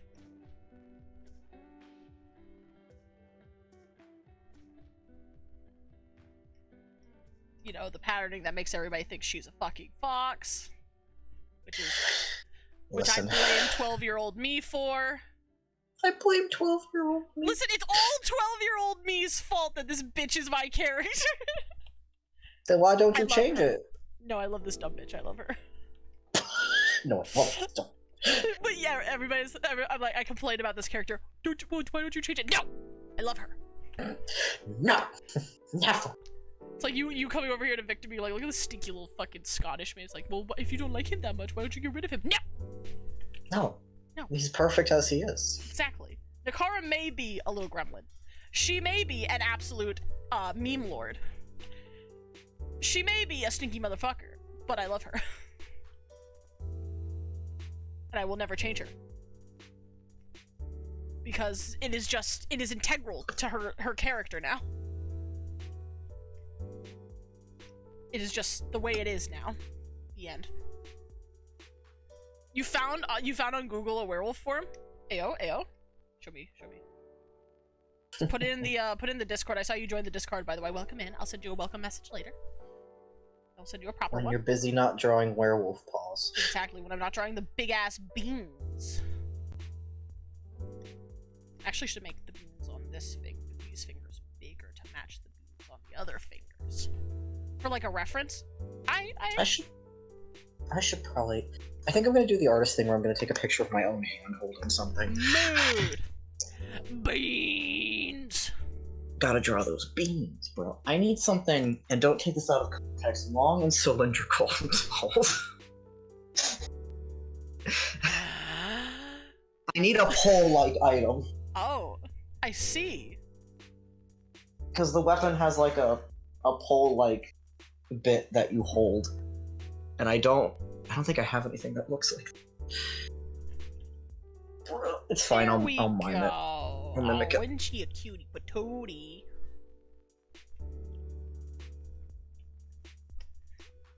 I'm also doing the artist thing where, like, when I'm drawing a character making a facial expression, I too now make that facial expression.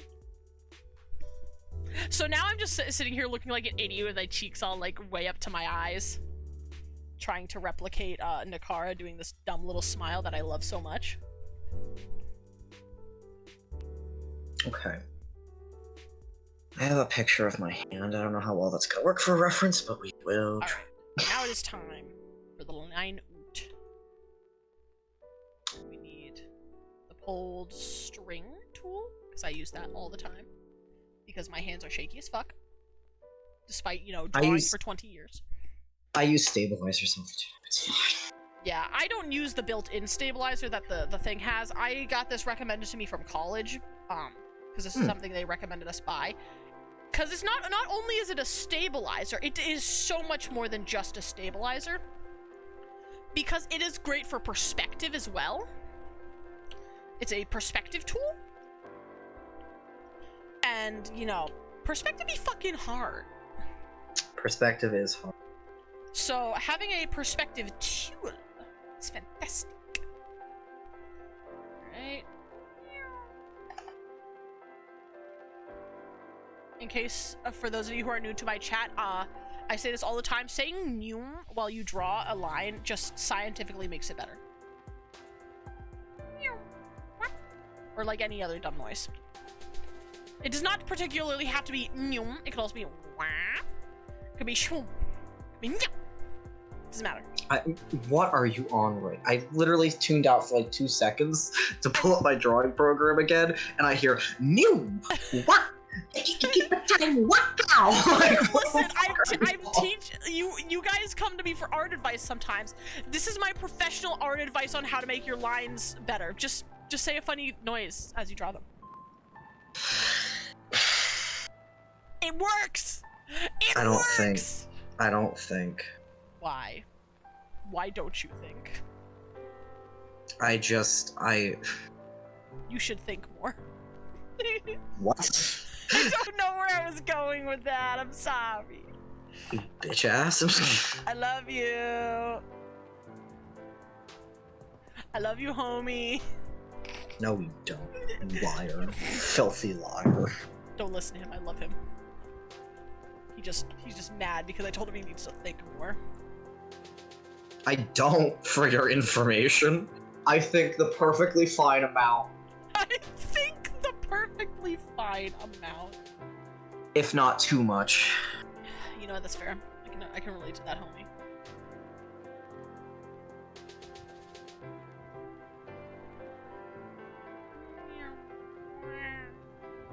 That fucking sucked. Wow, that sucked. I don't know why, but like it might be just left-handed problems.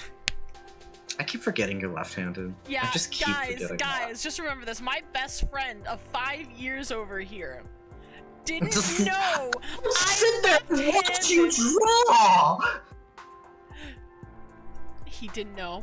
He didn't know I'm left-handed. Uh-huh. For shame. I'm so sorry. Come on. We're supposed to know everything about each other, man. Do you know everything about me? No. What's my shoe size? Men's 10. 8.5 women's. I was trying. Don't know my shoe size. You don't know. Can you guys believe my best friend of 5 years doesn't know my shoes? I'm truly a terrible friend. I'm sorry. You really are. You know what? I'm curious now. What is when you say 8.5 women's, what is that in men's?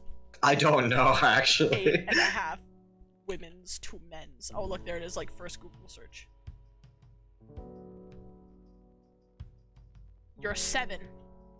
Man, I was way off. Oh. You were way off, yeah. Yeah, I went the wrong way. I was like, man, this man's got some big honking feet. This man's got some big honking feet. That's me. That I'm guessing. I don't know. I never counted. I'm not really a math guy. That quote from Puss in Boots' Last Wish will forever live in my mind. Yeah, that's a good quote. I don't know. I never counted. I'm not really a math guy, you know.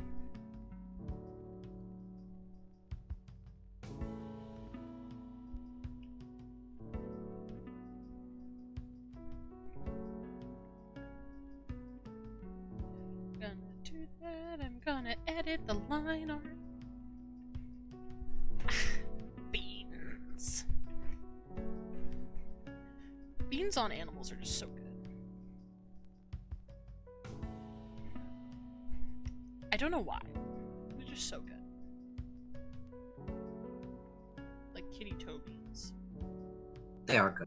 They're so good. They're just so much fun to squish, you know? They are. But then the cat gets angry. Yeah, that's true. Cats don't like that. I mean, I was squishing Oni's toe beans not too long ago, and he was fine with it. Oni and I are slowly bonding. Mostly because I'm the only one who gives him water. So, I don't know if that's really bonding, or if that's, like, a relationship out of, like, withholding of resources.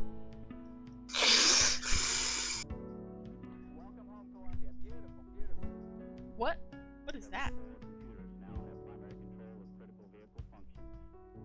Oh, is that in the background of my music? I just heard, like, voices. Oh?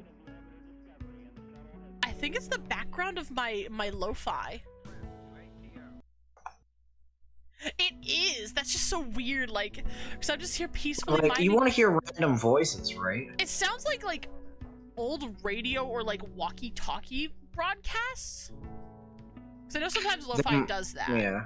I was gonna say, they might see that as aesthetics. They're like, yeah, you definitely want. It just, like, threw me off, because I'm like, did a YouTube video start playing? Like, I'm pretty sure I'm still listening to lo-fi. You are. It's the lo-fi voices in your head. The lo-fi is trying to play tricks on my mind.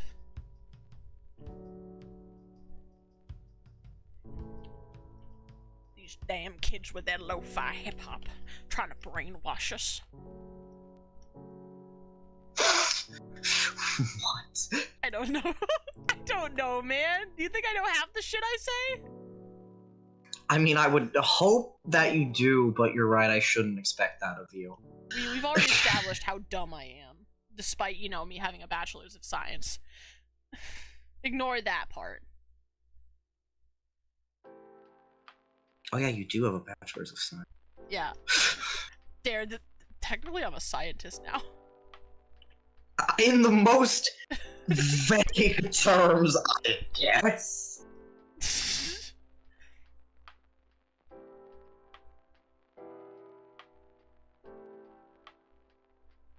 Shoop. Whoop, whoop, whoop. Meow.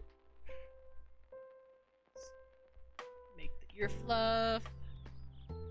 Ah, damn it. Okay, wait. I should fix that one a bit. Yes. Yes.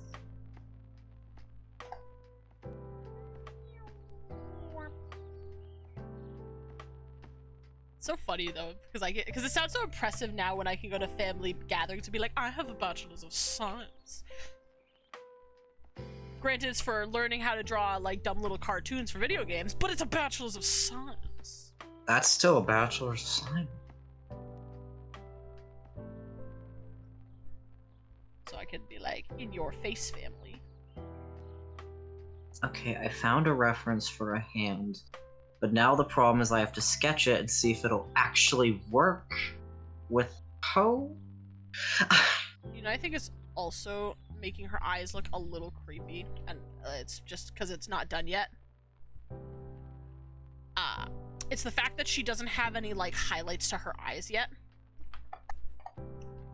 Like, I don't know if you noticed this, but, like, a lot of times characters without highlights in their eyes just look a lot creepier.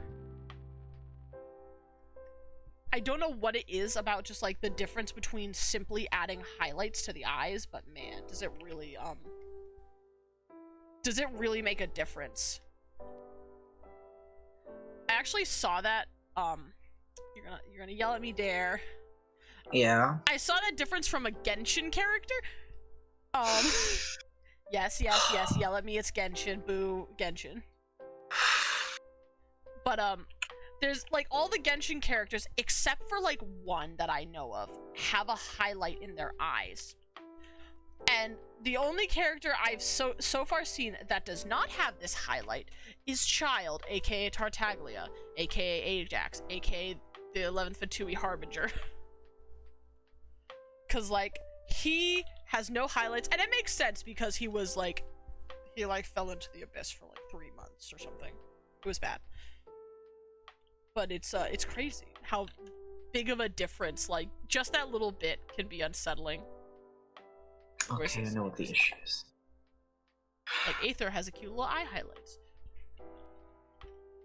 But then you go to... Oh no, the anime boy doesn't have the little dot of white in his eyes? No, he doesn't. So horrifying. Oh. It really does make a difference. Like, it kind of is unsettling. But it's weird because his model doesn't have them. But, like, in most of his, like... Official art, well, that one doesn't either. Or if he does have highlights, they're very, very, like, transparent. Like, you don't see them very much at all. Like, he quite literally has no light in his eyes. Oh. He got all that sucked out of him when he went to the void. Okay. He fell into the abyss there. And his soul has never returned.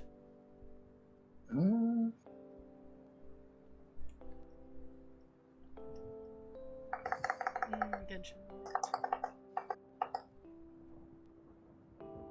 I'm also gonna leave, like, the outlines for the outside done, like, or not touch them, because I plan on actually making the outlines there thicker. Just to have, like, an established difference between the inner outlines and the outer outlines. So instead of having, like, a 25 or a 15, I do play Genshin, yes. I haven't played as much of it lately. I've kind of not been interested in it lately. Cause, like, I love Genshin, I like the lore, I like the characters. But, like, when it comes to, like, most, like, RPGs like that, I fucking hate the grinding. Like, You fucking hate what? I didn't hear that. I said I hate, you know how like in like things, especially like Final Fantasy games, like there's an insane amount of grinding in the game to level up. Just grinding for days. Yeah, I hate that. I just can't get into it. Yeah, I feel that. So like, yes, I love Genshin. I can talk for days about the characters themselves, but the minute you're like, do you want to play Genshin with me? I'm like, only if you're actually playing with me and not just watching. Because it's just, the grinding is atrocious. Because, like, I don't know how to describe it. I'm not a grinding person, unless it's for specific things. Like, for instance, you could consider, I guess, like, getting resources to build houses grinding. I would say that counts as grinding. Because I love building houses in video games. Or, like, bases or whatever you want to call them. Like, if you want me to play, like, a JRPG like Final Fantasy, I'm probably gonna be like, no thanks. But if you're like, do you want to go build a house in Minecraft? I'm like, fuck yeah!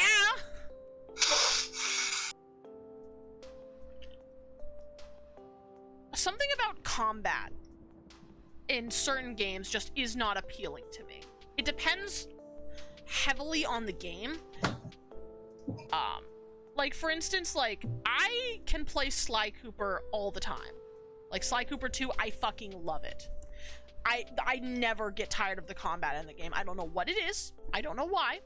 It just works for me. But, like Final Fantasy 14? No. Same thing with, like, surprisingly enough, I actually kind of enjoy Wakfu.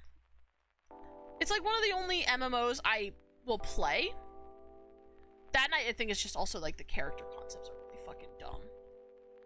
And I love that about this game. Like, to me, that's a selling point of this game, is the fact that, like, the character classes / races, because they're kind of both,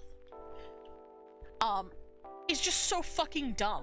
Like, for instance, there is a plant, like, I think they're summoners, I think they count as summoners, called the Saditas. And, like, I remember when I first started watching the cartoon, because there's a cartoon of it.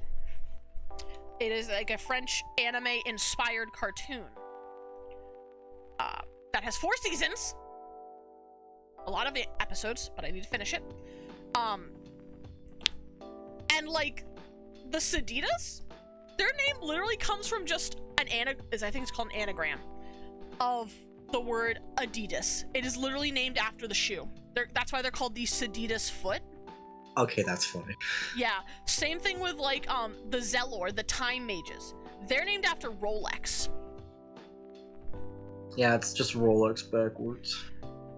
And, like, some of those ones are clever. Like, at least for the Zelor, that makes sense. The time mages, Rolex, perfect, makes sense. The other ones, because there was, like, apparently when it came to the development of this game and this series as a whole, there were 3 inside jokes relating to, I guess, like, the foods that the staff ate when creating the concept of this world. For instance, there is a class called the Feckas. It kind of sounds like fuckers in a weird way. It sounds like you're saying fuckers with a weird accent. The Feckas. They're like, how do I describe them? I'm pretty sure they're the gambling monks. And they're like cat people, if I remember right. The Feckas are cat people. No, Fecka's shield, they're not cat people. Oh, it's the Ecaflips. What the goddamn? So, they come from, like, a term in gambling. That's why they're called Ecaflips. I'm gonna look it up, because I forgot the word. It's something like pile face or something. It's like it's a French thing, because comes from France. So you need to keep that in mind when it comes to this. Is, like, I think particularly this race, their joke comes from a French word. Yes. Reading Ecaflip backwards gives you the word pill face. Add an E in between pill and face and you get pile face. This is a French expression for pile o' face, which is their version of heads or tails. Oh, That's why that they're makes gamblers. sense. So to English people who don't know that phrase, I mean, it seems stupid. Like, why would you call it, what's a pile face? But no, it means heads or tails. And then the ones that make no sense, like the Fecca's shield, they're called Fecca's because it's just cafe. It's just like an anagram of the word cafe, which is French for coffee. Same with the SRAMs. They're like ghost assassins or something. What are they? What are you guys? You're like stealth people. Yeah, they're assassins. They're like ghost assassins. SRAM? It's just Mars backwards. Like the Mars candy bar. Has nothing to do with them being assassins. Oh my god. And what was the last one? Oh, Yop. Thank you, Death. Yop, they're supposed to be like paladins, essentially. They're named after a French yogurt. Absolutely nothing to do with them being paladins. It's just like an inside joke for them. I also like how the rogues are literally just called rogues. Like all the other classes have like funky little names. Like, And then rogues are just rogue. They're just rogue. They don't need a fancy name. They're just rogues. Exactly. I don't know why. I just think that's funny. But I just like this game, like pretty much solely for the fact that it's just fucking ridiculous. And also just some of the like the little references in it. Like for instance, if you go down to the sewers of Astra, the starting town in this game, you can find this weird green monster thing. His name is Don Angelo. He is solely a Teenage Mutant Ninja Turtles reference. Oh my god. Yeah. You can go into Don Angelo's kitchen where he's making pizza. Good. I would have it no other way. And I just love that. Like, this game has so many fucking references to, like, American properties. And I love that about this game. And just, like, the universe as a whole. Like, the lore of the Wakfu universe. Whoa, my face got out of hand. Love when, the fucking thing messes up.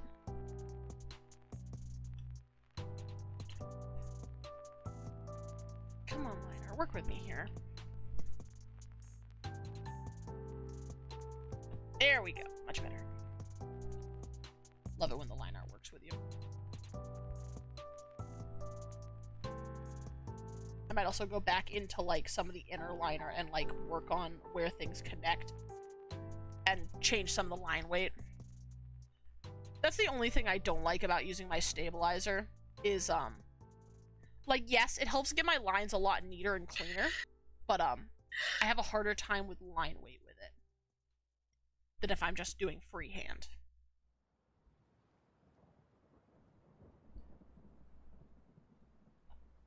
Oh, like I forgot right in there.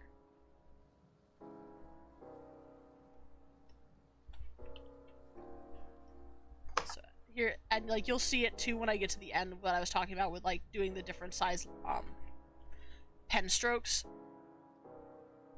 with the character. Like you can already kind of see it already how like just by a smidgen the outside of the character is much thicker than the inside.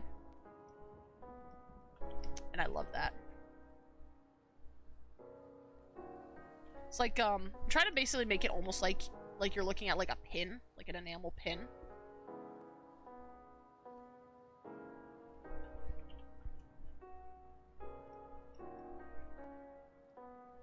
Hopefully we'll get this done by the end of stream. I don't plan on making it like, really intensely shaded or anything like that, so maybe just some cell shading at best, but for the most part, it's just gonna be flat.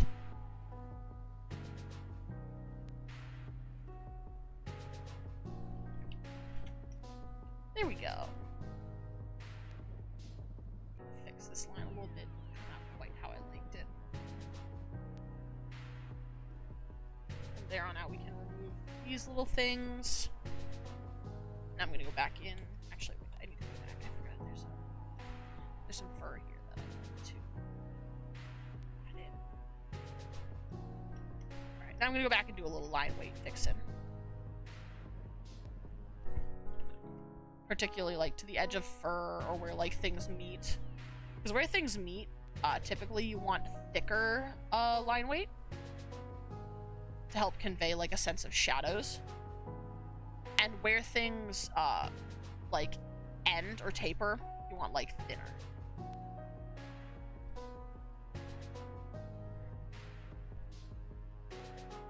Also just to help add sharpness. Because line weight can make like a lot of difference in an art piece. There we go.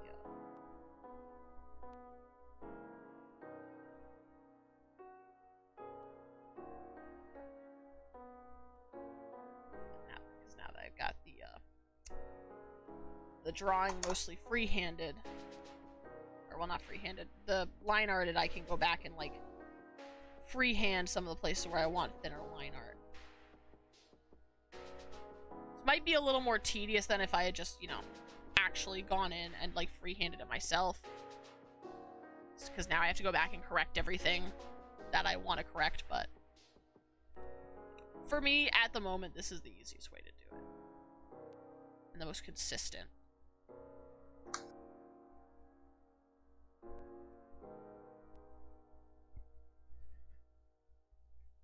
I don't know how much I'll do of this all over the place, because, like, you also gotta think about when you, like, zoom out, too, what that looks like. You do. You have to think about what the image is gonna look like up close and far away. Yeah. Like, because you can also think about, too, like, depending on, like, the sites and stuff you're putting it on. Because, like, different sites have, like, different resolution maxes. Or, like, some sites might not even allow you to zoom into an image at all. Yep. And the other thing that, like, is really hard to, like, get out of your head as an artist, nobody's scrutinizing your line art like you are. Literally, the funny thing is, I have literally sat, like, sometimes I let my friends watch me draw, and I'll be sitting there, and I'll be agonizing over, like, one sleeve. And I'll be doing it over and over and over and over for like 30 minutes. And then my friend Caleb will be like, Dare, no one's going to look at the left sleeve from 2 inches away like you are right now. Yeah, like... And it's like, are you sure about that? Maybe they will. And then I sit there and keep doing it. There are certain parts of the like the art I can understand scrutinizing. For instance, if you're drawing something with a face, like a character, I can understand scrutinizing the face a lot, because that's primarily where people are going to be looking. Yeah. Especially if the character's making eye contact with you, like mine is. People are going to be looking at the face a lot more than they're going to be looking at, say, like, the paw down by the bottom of the heart. Nobody's really going to pay attention that much to it, unless, you know, you're actively being like, can you look at this? Nobody's, like, who cares about the foot? Nobody cares about the foot. Everybody wants to see the cute little baby face. So, scrutinizing the face makes sense, because, you know, that's probably going to be the most high-trafficked area when it comes to people looking. And even then, people still aren't going to look at your line art with the same, like, fine-tooth comb that you're looking at it. And, like, clearly, as Dare has shown me, it is very hard to get out of that mindset. And I still struggle with it all the time. It's very hard. Because, like, we all want our art to be perfect. Literally, I've had to beat that out of myself so hard to be like, no, it will not be perfect. It just needs to look good. It doesn't have to be perfect. You know, this kind of reminds me of, like, as much as I've had gripes with my old art teacher back in high school, because, like, sometimes, like, how I felt about her really depended on her mood, because some days she'd be, like, fantastic and come in with, like, a, you know, a good attitude, like, she would be, like, a lot more tolerant, and some days she was just fucking done, which is understandable, you know, now, as I have now seen being in the education system. On the other side, I can understand that. But, one of the things she always told me especially when I was scrutinizing over my art for my college entrance, she always told me, Nakara, art will never be finished, it will never be perfect, it will just be done. That's true. Because I could sit here and I could stream this piece for 12 hours, or I could sit here and stream it for 1 hour. The difference on when this piece is ready is when I say it's done. Yeah. And only then will it be done. Otherwise, I could just sit here for the rest of my life working on one piece of art. And it could never be done. Art is fun. Art gets philosophical sometimes, man. Your work is never finished, it is just done. Or it is never perfect, it is just done. I've had to learn that myself. It's really hard to, like, when you first get into it, to learn that. So, I don't blame you if it took you a while to learn it. I still have a hard time with it. I think I've actually gotten pretty good with it, actually. I think I'm pretty good at having the right mindset. I just need to work on the skills now. I think also that mindset can either be easier or harder to understand depending on the piece, because if it's like a passion project, yeah, oh, yeah. I can't blame you for wanting to sit there for hours on end to make sure it's absolutely just, you know, gorgeous. But if it's like a piece you could care less about, you'd probably look at it and be like, it's whatever, it's fine. It's good enough, you know? Especially when it comes to, like, for instance, what I learned in college, when it comes to making art, like, for video games or any other sort of deadline, you gotta learn when it's just done. It's good enough. Or as we say, we learned in school, when it's shippable. You could just throw it out your doors and be like, okay, it's good enough, send her out. It's good enough. Because, like, especially if you work on smaller teams, for instance, like I've had to, like, you don't have the time and the luxury to sit there all day and scrutinize one piece of art or one animation. You just don't, because if you're like the sole artist on a team like I was, you're responsible for all of it. Every little thing, and it has to be done by a certain day, by a certain time. And so at some point you just have to, I hate to say it like this, but sometimes you just have to give up and just be like, it's done. Yeah, no, you do. Random question, are you drawing with the mouse? No, I am not. I am not drawing with the mouse. I am drawing with what is known as the Wacom Cintiq.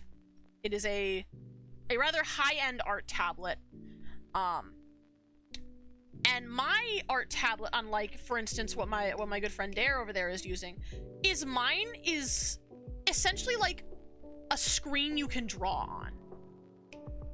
Like, I see what is happening on the screen in front of me. I can touch it with my little fingies and my pen, and I can draw on it. Yeah. So basically, like, she's using a drawing tablet, is what they tend to be called. And there's different kinds. There's kinds like what she has, which has a screen on it, so you can... It's basically like drawing on paper, but on a screen. You see the image you're drawing right on it. Yeah. I have a different kind of tablet that I use. My tablet is a Huion Inspiroi something. There's a few different kinds. Mine is just a plain tablet. It's plastic. It doesn't have a screen. The way mine works is it essentially works how a mouse would work, except with a pen on the tablet. So I can draw on the tablet, and I have to look up at my computer screen, and I can see what's going on by looking up. So she has the benefit of it's just like drawing. You're looking at your pen, and you're drawing how you normally would. I have the disconnect if I have to look up at the computer screen and move my hand independently. Mm-hmm. But of course, like, both have its pros and its cons. Like, at least... Yep. I'm speaking of this one in purely finances. The kind, like... Oh, mine's cheaper. Yeah, mine's way cheaper. Yeah, ones that don't have the fancy little screen like I do, way easier to afford. I'm talking, like, maybe $20 on the low ends. Like, I was gonna say, like, the lower, one... 10? So, well, the one I started at was another Huion Inspiroi model, but it was very small, and it only had a few buttons, and it was about $30. Yeah, so very low. And I would say that to get a decent one for cheap, around $30-$20 is what you'd want to spend. The Helion brand is really good. I would recommend for beginners. Yep. The one I have now, I decided to upgrade and get a bigger one with more buttons. And this one works really great for me. I love this one. It's like $50. Like, it's cheap. Yeah. Mine, on Since the I'm other a hand... I'm a beginning hobby artist, so that's why cheap is good for me. Yours, on the other hand, go. Mine, on the other hand, I actually have two types of tablets. The one you're seeing right now is the Wacom Cintiq. The other one I have is another Cintiq, but it's the Companion. And those ones, too, have a very slight difference. They both, you can still draw on the screen like you would as if you were drawing on a piece of paper right in front of you. The prime difference between those two is the Companion is basically its own PC and a tablet. Think like instead of getting a MacBook tablet, you're getting a PC tablet. Is the best way I can equate that. Whereas, and some people actually do get iPads and they'll get an Apple Pen and they'll draw on their iPad. So some people do that. Yeah, that's the two equivalents. If you want to get like an Apple, do it with a MacBook, you would get like an iPad. If you want to do it with a PC, you get something like a Wacom Cintiq Companion, which you can't get anymore. I'm gonna preface, you can't get that one anymore. There are others. Or, like me, you get a cheap-ass Helion that's a USB connection. And, yeah. Yeah, but, Because mine also works with PC. Other than the whole difference of the one being a whole-ass computer itself, the one I'm using, I have to connect to an already made PC. Like, if I were to unplug this right now, it would just stop working. The other one, I could, like, unplug it from its charger, and I can go take it with me on the go. So if I were traveling, it was perfect. Yeah, the thing with mine is, similar to one of yours, mine has to have a computer to work, so it has to be plugged into the laptop. Because otherwise it's just a piece of plastic. But yeah, and then on the financial aspect of those, whereas Dare's, like, his first cheap one was on the $30 end, this one I got on, I believe it was on sale for $600. Yeah. And the Companion, the Wacom Cintiq Companion, I went for the mid one because they have different gigs, like a tablet. That one was roughly $1,200 at the time, which was about 2015, 2016, I think I bought it. Yeah, that's the thing, is as soon as you get a screen in your tablet, it's gonna jump in price, because that adds a lot to the price range. Yes. So usually for like hobbyists like me who are just learning digital art, I would start with one without a screen, because it's cheaper, you're not gonna feel as bad if you don't stick with it. And also, if they get bitten by your cat, like mine, they're cheaper to replace. So I would recommend that. But once you start getting more into it, and it's more of a passion of yours, you might want to put money into it, and then you might get something like Nikara's. Yeah, like, I didn't buy this one first. Like, originally, before I had bought this one, I had tried to do what you did there, but I bought a Wacom Bamboo. I've heard of Wacom Bamboos, yeah. I was just big into the Wacom brand. Like, back in that day, this was way before, like, Huion and stuff had come out, so Wacom was pretty much the only brand you could get. So they had no competitors. I didn't have the option of going to something like a Huion to use. I had to get Wacoms. And, like, I tried to, deal with that disconnect, and for me, that was just not something I could handle. For some people, it just doesn't work. I'm sure if I had, stuck with it and, like, pressed my way through the disconnect and, like, just worked on it, I would have gotten there. But for me, I also had the means, so I'm speaking from a place of privilege. I had the means to go and buy a better tablet, so I did.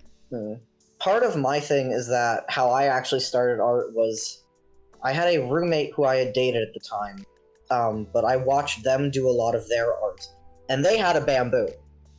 So I watched them do it. So the funny thing is I would be watching their art, and I guess it was something about watching it and also, like, not connecting what the pen strokes were. But when I picked up mine, I actually picked it up pretty quickly. And the funny thing is I have a weird thing where when I'm drawing traditionally, it's weird for me to be looking at the image I'm drawing, and I'm like, my hand is getting in the way. And, like, I weirdly prefer the disconnect at this point. because it's how I usually draw. So for some people, those click differently, which is weird. Like, I guess for me, when it comes to, like, the hand getting in the way thing, I never worried about that, because, like, you know, speaking as a person growing up as a lefty... You've got a lefty, yeah. Like, you know, ever since I was little, like, especially learning how to, like, write, my hand was always in the way. If I was trying to write something, I couldn't see. Yeah, so that's not a problem for you. Yeah, because you're used to it. I'm a right-handed bitch, so for me, I was like, oh, I cannot see full image. Bad. Yeah, like... Also, speaking of a left-handed person, like, it's so, like, I never realized it until I got older, but it's so funky how much stuff is built for right-handed people and right-handed people only. There's a lot of stuff built for right-handed. One of my biggest pet peeves growing up was when I had to get notebooks, specifically, like, the spiral notebooks, because, like, I would often, like, the way it normally would work is, like, your right hand wouldn't be in the way. But for me, like, spiral notebooks were always super uncomfortable to write on. It was weird. Like, I just hated writing on spiral notebooks because I'd have to set my wrist on... You're laying your hand on the spiral. Yep. Why is this being weird like that? What does this do?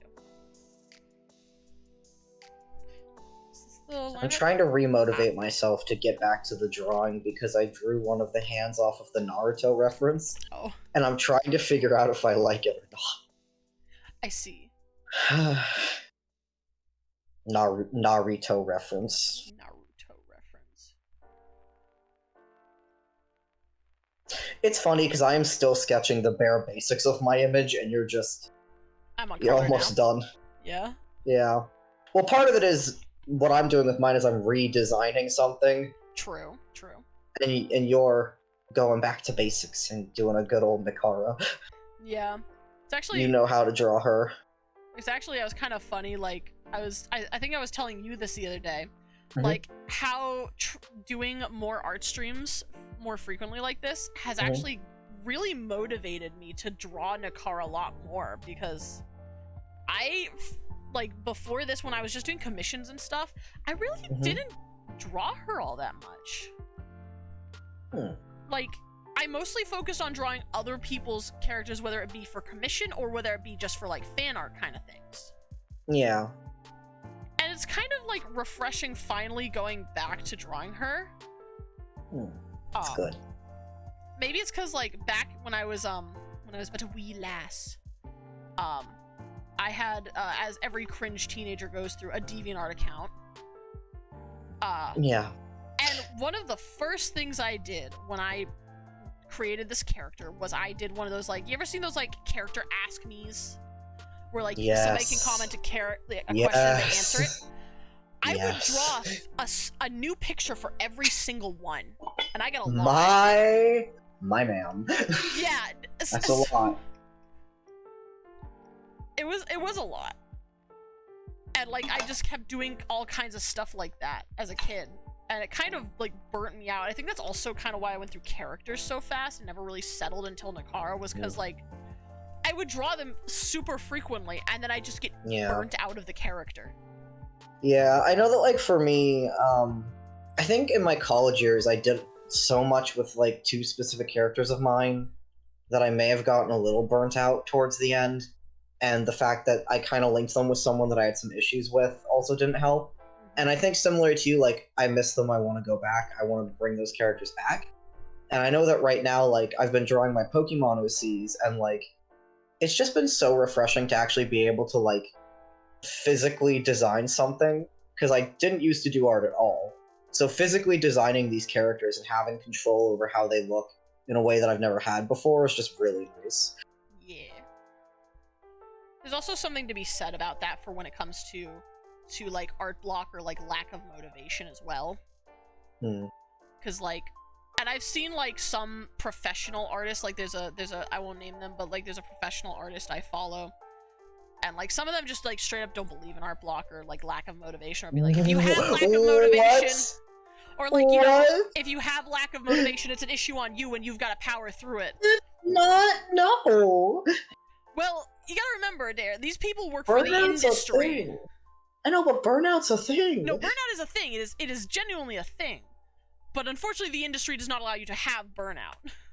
They're like, what? You have human emotions and needs? Bullshit, you're a cog in the machine. Get back to work, swine. You're not far off. No, I know I'm not. That's why I hate the game industry. Yeah, like, for those of you who don't know the game industry or don't know, like, the behind-the-scenes shit, hi, I was trained in that. One of the things that was really bad, and is still, I would say is still pretty bad, like, despite what the college would tell you, we call it crunch. I'm sure a lot of other industries have it as well, not just ours. But crunch is like a particularly bad problem, especially towards the end of a development cycle, where like everybody on the team just has to work like double time to get shit done.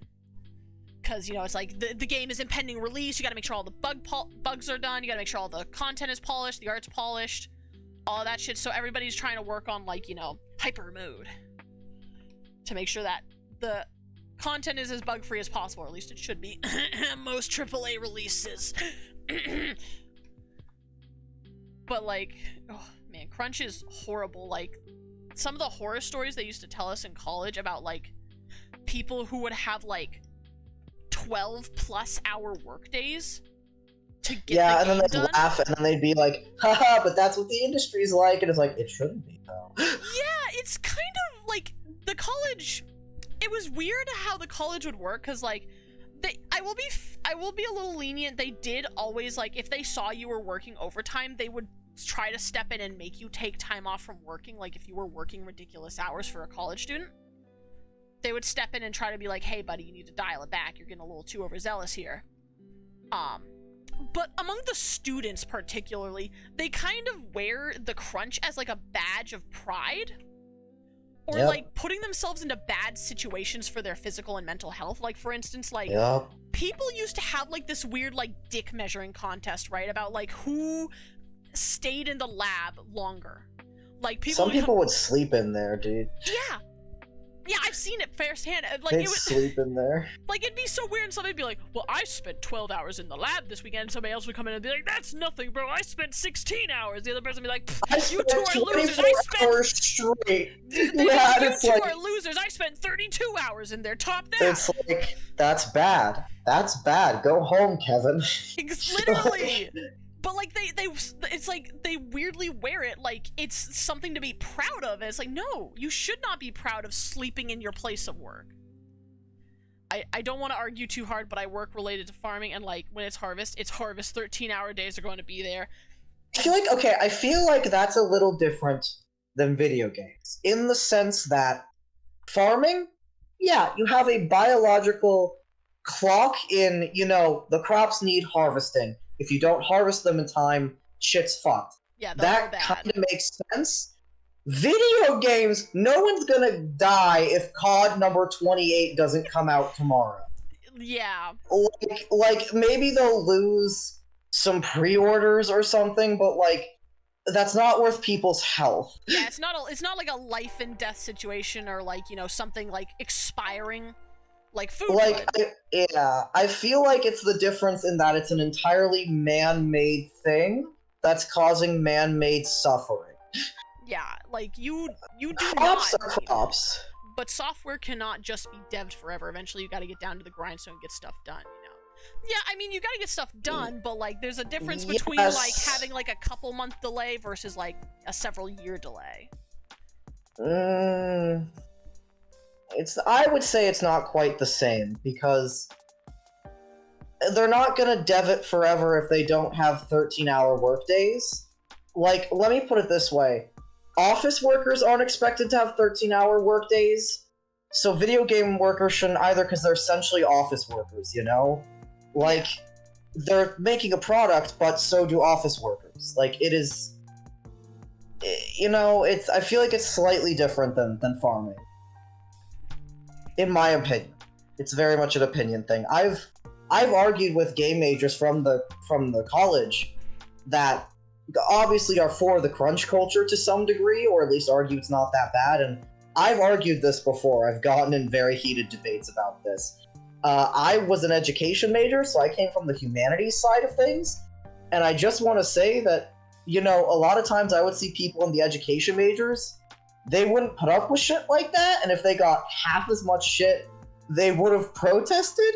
So I always found it funny to see the game majors just be like, yeah, everything's fine over here, and meanwhile I'm like, are you sure? Yeah, we Are just you sure? kind of I've seen 5 of you have mental breakdowns in the last week. Like, Oh yeah. it's very much the humanities major in me that's like, there shouldn't be undue suffering if there doesn't have to be. And, you know, no one's gonna die if you don't render that 3D model tomorrow. It can take a couple days longer. Because it's still gonna come out. It will just take 1 or 2 days longer. You know? It's opinions, but... Yeah, there's a lot of difference of opinion with that. Because, like, I can see, like, on the financial side of things where, like, you know, companies and stuff want to get it out on time because, like, yeah, like, you might lose pre-orders, people are gonna lose interest, like, the hype dies. Also, there's that one Shigeru Miyamoto quote. I don't know if it's actually his quote, but I think the quote is important. Where it essentially said something like, a delayed game is a delayed game for a certain amount of time. A bad game is a bad game forever. And it's one of those things where video games are a creative endeavor in a sense, and if you release it in a bad and unfinished state, it's either going to be like that forever or you'll have ruined the reputation, and even if you go back and fix it, people will still remember the shit launch. Fallout 76! So it's kind of important to make sure that it's put together before you release it, and crunch often leads to those shit releases. Yeah, like, one of the best examples I can think of that where, like, the whole, like, you release it and it's shit forever. Spyro Enter the Dragonfly. No, we're not going back into Spyro. Oh, yes, we're going back into Spyro. I can't do this. Listen, okay, I'll try to keep it condensed. Basically, Spyro Enter the Dragonfly had a terrible dev cycle. So many people were, like, getting fired, like, scripts were being rewritten, like, way too late into development, when they should have been finalized ages ago. And they decided that instead of, you know, pushing the game back and working out the bugs like you should, they just decided to roll with it. And actually, in fact, not only did they just decide to roll with it, they made the release date closer. Why would you do... No, yeah, because what happened was, they decided... Oh this wasn't the devs, mind you, this was fucking higher-ups in the company. They decided that, you know, because Spyro was supposed to release, like, early, like, the next year when it was coming out. So instead, it would be releasing, like, January, February, the first quarter, that quarter. But then the company that was, like, you know, making this, the big wigs were like, hey, so, you know what, instead we want to come out for Christmas instead, because that's the big holiday season, mumbo jumbo, blah, blah. So they pushed the devs instead to crunch even harder to get it out. And to this day, it is, like, by anybody who is a fan of Spyro games, will regard that game as one of the most horrendous games of the entire franchise. Like, I don't know many people who are, like, you know, seriously into Spyro. Anyway, let me preface that. Seriously into Spyro. Yeah. That's kind of the thing with... Yeah. That's kind of the thing with creative stuff, is you can usually tell if it's rushed, and you can tell if it's been pushed. Because creative stuff is in that weird space where, like, you can usually tell. Yeah. You can usually tell. Because creative stuff usually kind of just needs time. Or at least, if it doesn't need time, it needs someone who can do everything well in the short amount of time. But you can't always do that well if you're stressed from crunch. Because that will affect your ability. Especially if you're sleep-deprived, hungry, you haven't showered. Like, that will affect how well you're working. Like, part of the whole what made Spyro so bad, that I remember as a explicit thing, and this is also another game that I don't even remember if it was released. I think they might have scanned it in the development, but like when people saw it, were not pleased with it. Colonial Marines. Fucking what? Wait, what? What is that? I've never heard of that. I can't can't remember what franchise it was from. I want to say it was like Aliens, but Colonial Marines game. Because they made a new one. Yeah, Aliens, Colonial Marines. They made a new one recently. Huh. I think. Oh, it's Aliens? It's Aliens. Colonial Marines was the game. And Okay. funnily enough, like, that game was also regarded as shit. You want to know the funny thing? The company that was making Spyro Enter the Dragonfly was also working on at the same time on Colonial Marines. So they were pulling double crunch. Cause yeah, I think 2013 one came out, but Spyro Enter the Dragonfly. I think I want to say that's 2006, 2002, no, or even earlier. By Check 6. Yeah, poor company that was working on that, man. Oh. That poor company, indeed. That poor company. Because they just went through development hell on both sides. Like, when it came out, it got, like, at best, mixed reviews. At best, like, the highest score I can see for this, GameZone gave it a 7.5 out of 10. Wow. That's kind of high for it. On the low end, they got 2.8. It was not good. It was not very good. And just, like, even looking at the cutscene, to this day, you can tell, man, like, the textures were bad. There were so many bugs. You can actually complete the game, if I remember right, in less than 5 minutes. Wait, what? Yeah, so there is a notorious glitch. So basically the game starts, you get the cutscene right, you know, Ripto shows up, because Ripto is the villain in this one. And he's like, you have to go through all the worlds to get the things and then defeat me, like every Spyro Collectathon. However, there is a issue with the mesh, because funnily enough, the entrance to the final boss of the game is in the main hub of the world. I don't mean this is too big of a blanket statement, but I feel like sometimes it's not treated as a creative anymore, like it's just a job. No, yeah, it is very much treated as just a job. Like, Halo 2 took 40 dudes 18 months to make the best game of its time, then BF 2042 takes 200 plus employees over 4 years. Like, one team was clearly more passionate about their project, I feel. I mean, actually, it is treated as just a job. However, it still takes creative output. Like, even if you are the guy just making the 12th rendition of a 3D model, you're still using creative skills to make that 3D model, and if you get burned out, those skills just don't always click. Like, it is just a job, but the baseline is still the skills that are used in a creative fashion? I feel like. I don't want to argue too much either, but like... Okay, maybe it wasn't this one. Was it Halo 3? Sorry, I'm just wondering because my professor in college was one of the animators of Halo, but I can't remember which one. Is it Halo 3? Might have been Halo 3. I'm looking for it. Animators. There he is! Nathan Wamble. Yeah, it was Halo 3. Also, like, I do distinctly remember the art majors in the video game division. Like,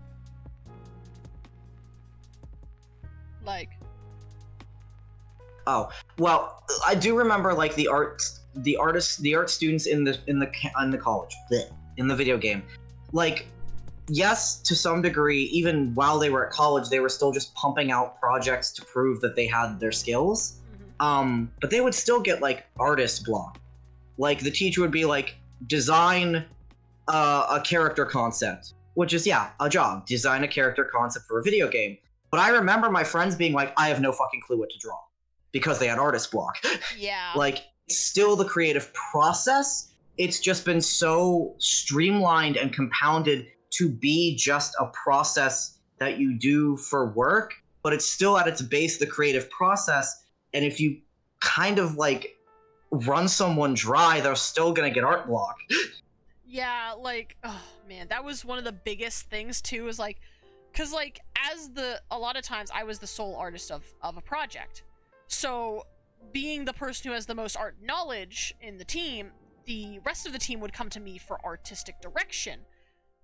And sometimes I'd just be sitting there being like, I have no fucking clue what I want this game to look like. Or sometimes even worse, there would be like artistic conflict with people who aren't necessarily artists. That's the other reason it's definitely a creative field, is because you'll have everyone with their own ideas, and it's gonna clash if it doesn't work. Yeah. And that is definitely something that's more of a creative issue. Because, like, it wasn't just an issue amongst, like, artists of the team, like, not being able to, like, replicate each other's styles to make it cohesive. Sometimes it would just be simply, like, you know, project managers coming in and being like, well, this is not how I envisioned the project, do it again. Yeah, but then they don't really have the artistic skills to tell you what they did envision. So you're just kind of like, well, then what did you want? And they're like, I don't know. And it's like, well, you have to tell me or I can't make it. They're like, what do you know, like, what you were like, okay, what do you have envisioned for the UI? I want a box. Okay, and I want it to be blue. I'm like, anything else? Do you want the health bar to be bars? Do you want it to be like, you know, like... Because that's definitely where it becomes a creative endeavor, because you'll have the higher-ups, quote-unquote, come to you and say, I want a box and I want it blue. If you just legitimately make a blue box, they're not going to be pleased. You have to put creative effort into that to make it look good off of what you were told to do. Yep. Because otherwise they're going to go, that's just a blue box. And it's like, well, that's what you asked for. Yeah, or like, sometimes, like, they don't even give you that much. You have to work with very vague instructions. Or, like, sometimes, and this could even be considered worse, they'll just leave everything up to you and give you no input. Like, you'll come to them, like, you make a that's when you need the, that's where the creative aspects come in, because they might not give you anything, and you just have to make it up. Like, this statement kind of pisses me off sometimes. Like, I'll come to them, right? Like, let's say, I'm gonna, like, do a different thing entirely. Let's say I make this. Like, oh, it's not green. I make a health bar, right? I'm trying to make a health bar. Yeah, that's the health bar. Yeah, beautiful. Mm-hmm. And then, like, you know, color. Yes. Here's the text to show you it's a health bar, right? I'm like, here's my health bar. I made this health bar. What do you think of it?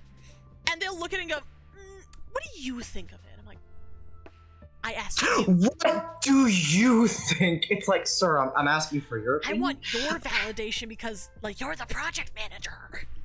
Like, I need it to be double checked so I know if I'm doing it right. I do love the idea that they just say, what do you think, as though you clearly know it sucks, even though you put time and effort into it. It's like, I don't know. What do you mean, what do I think? Clearly I like it if I think it's good enough to show you. Well, it's kind of funny because, like, there are some, like, two extremes of this, like, spectrum. On one extreme, you get people who argue with the artist no matter what. Like, they don't like anything you produce. On the other spectrum, you get people who just don't want to put in at all. They're like, you're clearly the artist. You know everything about art. Yeah, so they just make you do no input for you. And it's just like, no, I need to know if you think it looks good. Because, like, your opinion matters. No, I'm not an artist. My opinion doesn't matter. Ooga booga boo. It's very frustrating. Like, what is the best example I can think of where this, like, actively, like, hindered the game? Probably Senior Capstone, honestly, with the first team with, you know, Capstone. Mr. Tomathan. Well, Tomathan had his whole own issues. Yeah, Tomathan had his own issues. We can't get into that, but, like,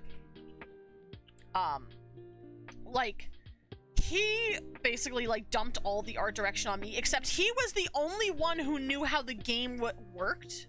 Oh my god. Like, because Tomathan, for those of you who don't know, was notorious for never writing anything down. Yeah, he didn't take any notation. He didn't take any notation. He never logged in hours, because you're supposed to log your hours when you work. You're sitting there like, so what's this, Tomathan? And he's like, it's a thing. And you're like, explain more, please? It's like, can I get some, you know, direction I need to know, how did you make this? What is this for? Where does it go? What purpose does it serve? Yes. Like, there's so much I could say about Tomathan. And I don't think we have enough time in the stream for that. We don't have time. No Thomathan And rant. that's only talking about specifically the work things related to Thomathan, not like everything Not the interpersonal. outside, not the The person. interpersonal issues. That was, but like that, that fucking capstone team, because like the only way I can kind of wish I could meet him just so I can understand. In a way, like, yes, it'd be much easier for you to meet him to understand, but also at the same time, spare yourself. I was gonna say, you don't want to meet this man. You don't. Like, I know what you're thinking. I know what you're thinking. You're thinking, if I meet him, I'll know what we're talking about. You won't. You won't. Like, I can tell you as someone who met him, I don't understand why he was the way he was. And I met him multiple times. Like, the man is just... He's an enigma. I think I can summarize him like this. So the college that we went to was famous for its video game segment. So a lot of people went there to study to make video games. Hi, you that's know, me. on computer, click button, pew pew. Halo 4. You know what Thomathan's dream was to do? Make board games. He went into the video game degree to make board games. There's a level of disconnect there that I cannot even begin to fathom. I will give him credit for one thing when it comes to that. He was Design, but he was not the only one who went into this industry with specific wanting to do one thing. Because yeah, but not board games. Not board games, but let me It's a little different than video games. Let me posit you this. There was one lady on my team who I probably have told you about, and you'll probably if I mention this part of the story, which I might not because trigger warnings. She, when we were making this game, we had a lot of hard time getting her to cooperate on any of our games. Because most of the games we were going for were kind of going to be like single player experiences, you know? And she specifically, not only did she want to make it multiplayer, oh no, my friend. She would only just work with multiplayer games, or most any other games we wanted to produce, and it only if it was made through a web browser. Wait, why? She wanted to make games solely for web browsers, and she would not accept anything otherwise. Maybe I can see any sort of game design. I mean, yes, game design is beneficial for board games, don't get me wrong, but like, they don't cover board games much. So let me put it this way, like, yes, he was learning...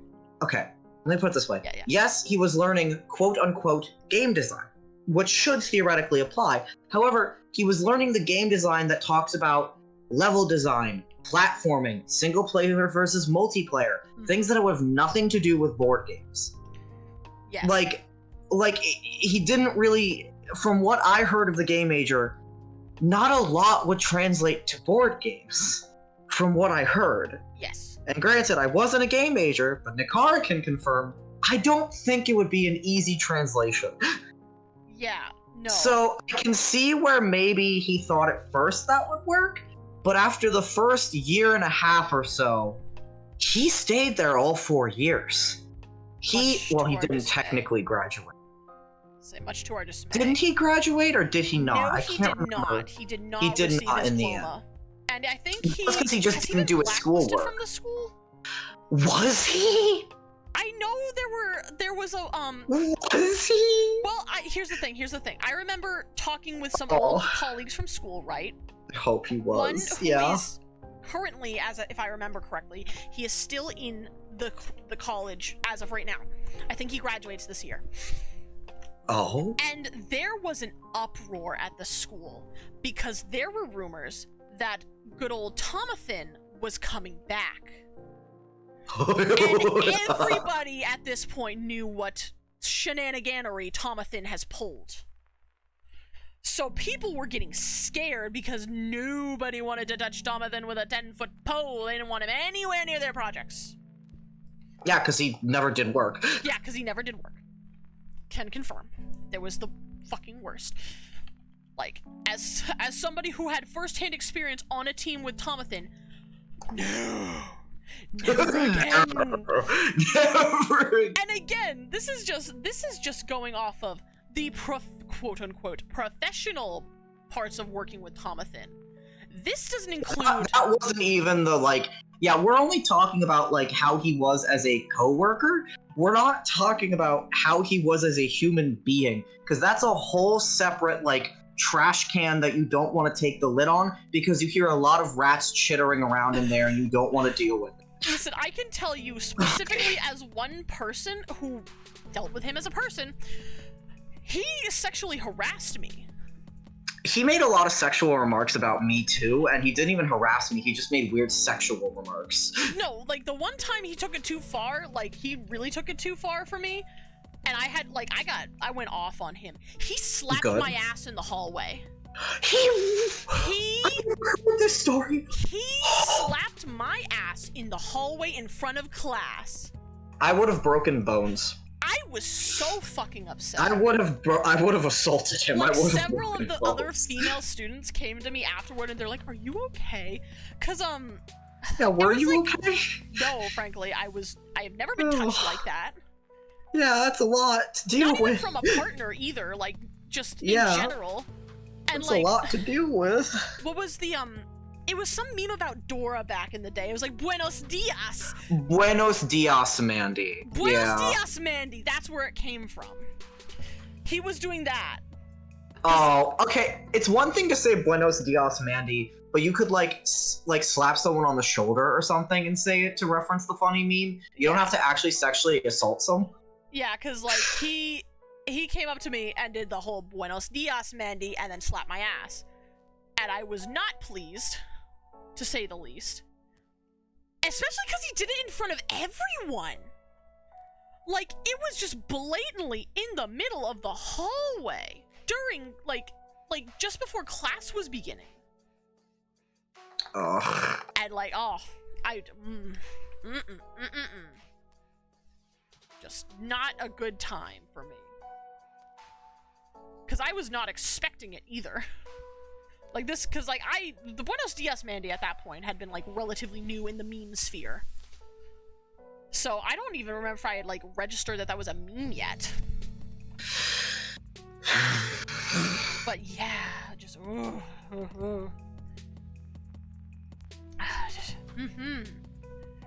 I mean, there's way more to Tomathan. Like, He had a lot more than that. like the biggest incident I can remember, and I think you were aware of this one too, was the faking Probably. an injury to get out of work incident. I remember that. Yeah. Was he walking around with crutches? Because I feel like he was. I think I remember him walking around with crutches. I know he always had a cane. Or he had on a him. cast, or he had a cane. He always walked around with a cane. I distinctly remember the cane. Yeah, I remember remember this the too cane. because there was one day I had come to. He was faking. No, He was full on fake. Yeah, he was full on faking for that one. But I remember it was a cane distinctly because I had come to class one day, and like I can't remember what I did that morning, but like I had hurt myself really bad. I was like legit limping, and like I had a hard time standing. And I remember he's like, "Are you okay? Are you limping?" And I'm like, "Yeah, but it's fine." And he just like fucking whipped out a cane. Like he you know, like drug dealer style, like opened his jacket, fucking cane. I'm like, thank you. He's like, "Yeah, I just carry this cane around." I'm like, "Why?" I'm like, "Why do you need a cane?" Carry this cane around. I'm like, I mean, handy, I Normal guess, but things why to do you wear do. this cane? Why do you carry a cane with you? But anyway, that's not relevant to the story. The story is, I can't remember what year this was for, but like, essentially, he had like been walking around class and like people noticed him, like he had, what do you call it, bandages on. He had bandages on. And supposedly the story was, I believe, was that he had burned himself really bad. And that he just couldn't type or something like that. So, so he got a lot of leniency from the teachers because they're like, well, obviously he's too injured to, you know, type. He can't work. And I can't remember who saw this. I had heard this. That at one point, he was like around some other students and he goes, "You guys want to see something cool?" Or something like that. And they're like, "What?" And he just takes the bandages off, and his hands are completely fine. No injuries, no nothing. God. No scarring. You know, like you would expect from a burn. And, like, he just got away with it. Which is insane to me. That's... yeah. Because so many game design students were pissed at him for that once they found out. Rightfully so, because they're all over here busting their chops trying to do their schoolwork, and he's just getting away scot-free. I don't know if anything was done, like, later down the line about it, granted. So the funny thing about that, actually, is I distinctly remember there was one day, I don't remember what year this was, but I was making, like, cup ramen. And I actually legitimately poured boiling water all over my right hand. Oh, I'm so sorry, my dude. I did burn the shit out of my right hand. So I took gauze and I literally bandaged each finger and the whole hand, and I had it bandaged like that for like at least a week, if not more. And I remember that I said nothing to my teachers. I didn't ask for anything. I did all my assignments. I typed fine still, whatever. I just dealt with it. Yeah. So I think it's funny that he basically faked what I had, and I still did more work than him. Yep. I just think it's in funny. case you're not getting the theme from these stories, Tomathan was notorious for trying to find ways to get out of doing actual work. He did it a lot. He did it a lot, and, like, that's part of why people resented for him, other than the also, like, being a shit human being outside of class thing. Because didn't he... I can't remember what else he did. Like, I'm sure there's way more stories I could find about this man, because he was... I don't even know to describe what he was. He was a lot, he was clinically speaking. He was just a lot, man. And I hope I never have to deal with him again. Because frankly, it's just too much. Just too much for me, man. End of rant, the end. Oh man, it's actually almost time, but, you know, I think I'm just gonna go until I finish this, just because it is almost done, and, like, there's no point in signing off with, like, you know, like, what, three minutes of me working on art? I don't know. Probably more than that, but, like, you get the picture. So I'll go for a little longer. Go for a little longer. And then let me get some overlay. I'm gonna add some shine to the clothes.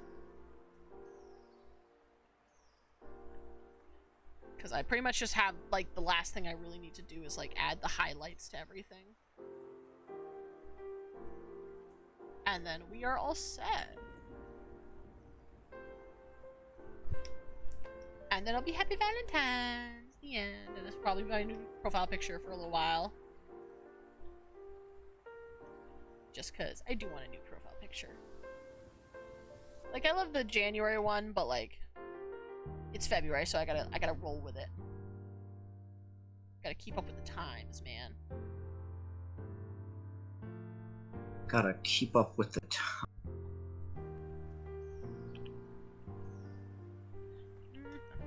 Swoop. Perfect. The joys of when you finally get the line just right. Especially when it's, drawing dog noses. And I'm gonna turn this to an overlay. That doesn't quite work. I'll just reduce opacity then. I think that works better.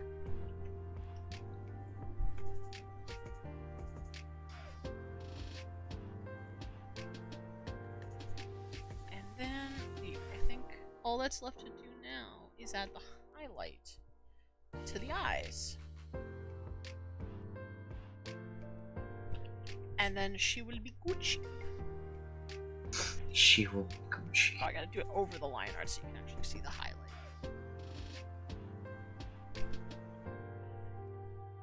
Happy Valentine's Day! And actually, I'm gonna reduce the tongue highlight a little bit. It's not reduced enough. Tis not reduced enough. It's too bright. Better! claw highlights are just right. They make sense to be right because they're metallic. Like, I wouldn't say metallic, but like shiny. And then, like every good artist, I have to sign my work to prevent art theft. To prevent art theft. It's kind of why I do it nowadays. I still don't sign mine all that much, really, but I think it's because I doubt anyone will steal my art. Well, like, I used to think, like, well, granted, I do this kind of for a living now, and I used to not really worry about that, but then, you know, I showed you the incident that happened recently. Yes. Where, in case some of you don't follow me on Fur Affinity, I actually had my art stolen. It's been solved now, so don't worry about it. I, you know, submitted a ticket and everything. I went the correct way. But still, like, I kind of like, and actually, you know, that's funny. That's Still had your signature too. Yeah, that's They the didn't even edit the signature out. It's actually kind of funky because, like, that's not the first time I've had my art stolen with a signature in it. I've had my art with a signature in it stolen before. And it still kind of makes me laugh to this day of, like, people who just blatantly steal art with signatures in it. I gotta go a little more. I'm working on reducing the canvas size. But it kind of made me laugh, like, not gonna lie. I mean, yes, I was still upset that somebody stole my art, but also, like, my god. You got the signature in it. It would have been so easy to edit out too. Like, I hate saying that, but it would have been so easy. And Yeah. they did. They just didn't. That's what really made me laugh is, yeah, my signature, like, even here too, like, my signature's not very bright, and I kind of do this for a reason. Not making my signature purposely very bright.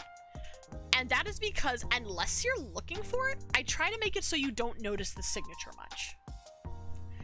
And this kind of works in both ways because, one, it doesn't distract from the piece. Two, unless you're, like, actually looking to, like, legitimately steal my art, you're not gonna notice it. Like, it's there if you're looking for it. And, you know, most people, I would hope, can see it.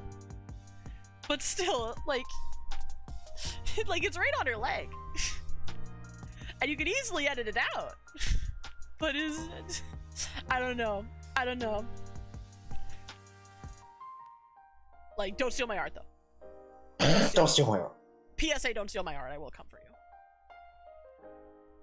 And I mean that in a not sexy way.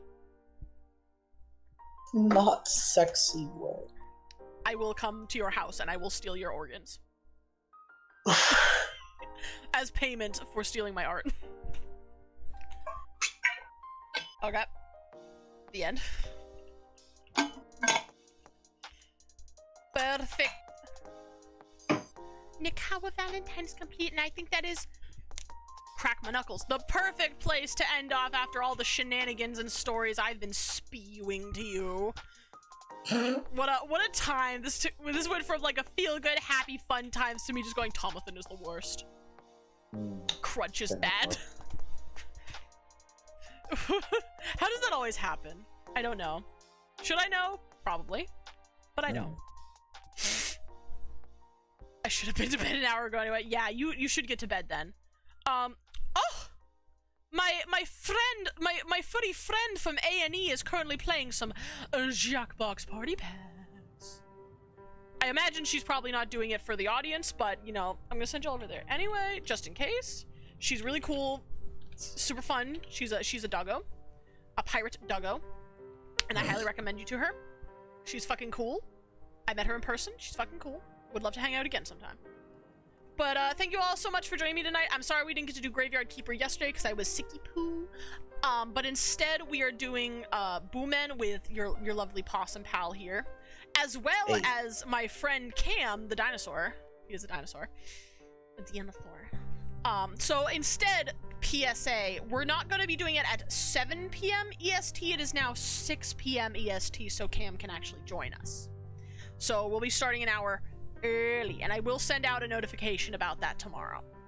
in case any of you are worried, like, but Nakara, I'm not gonna remember that.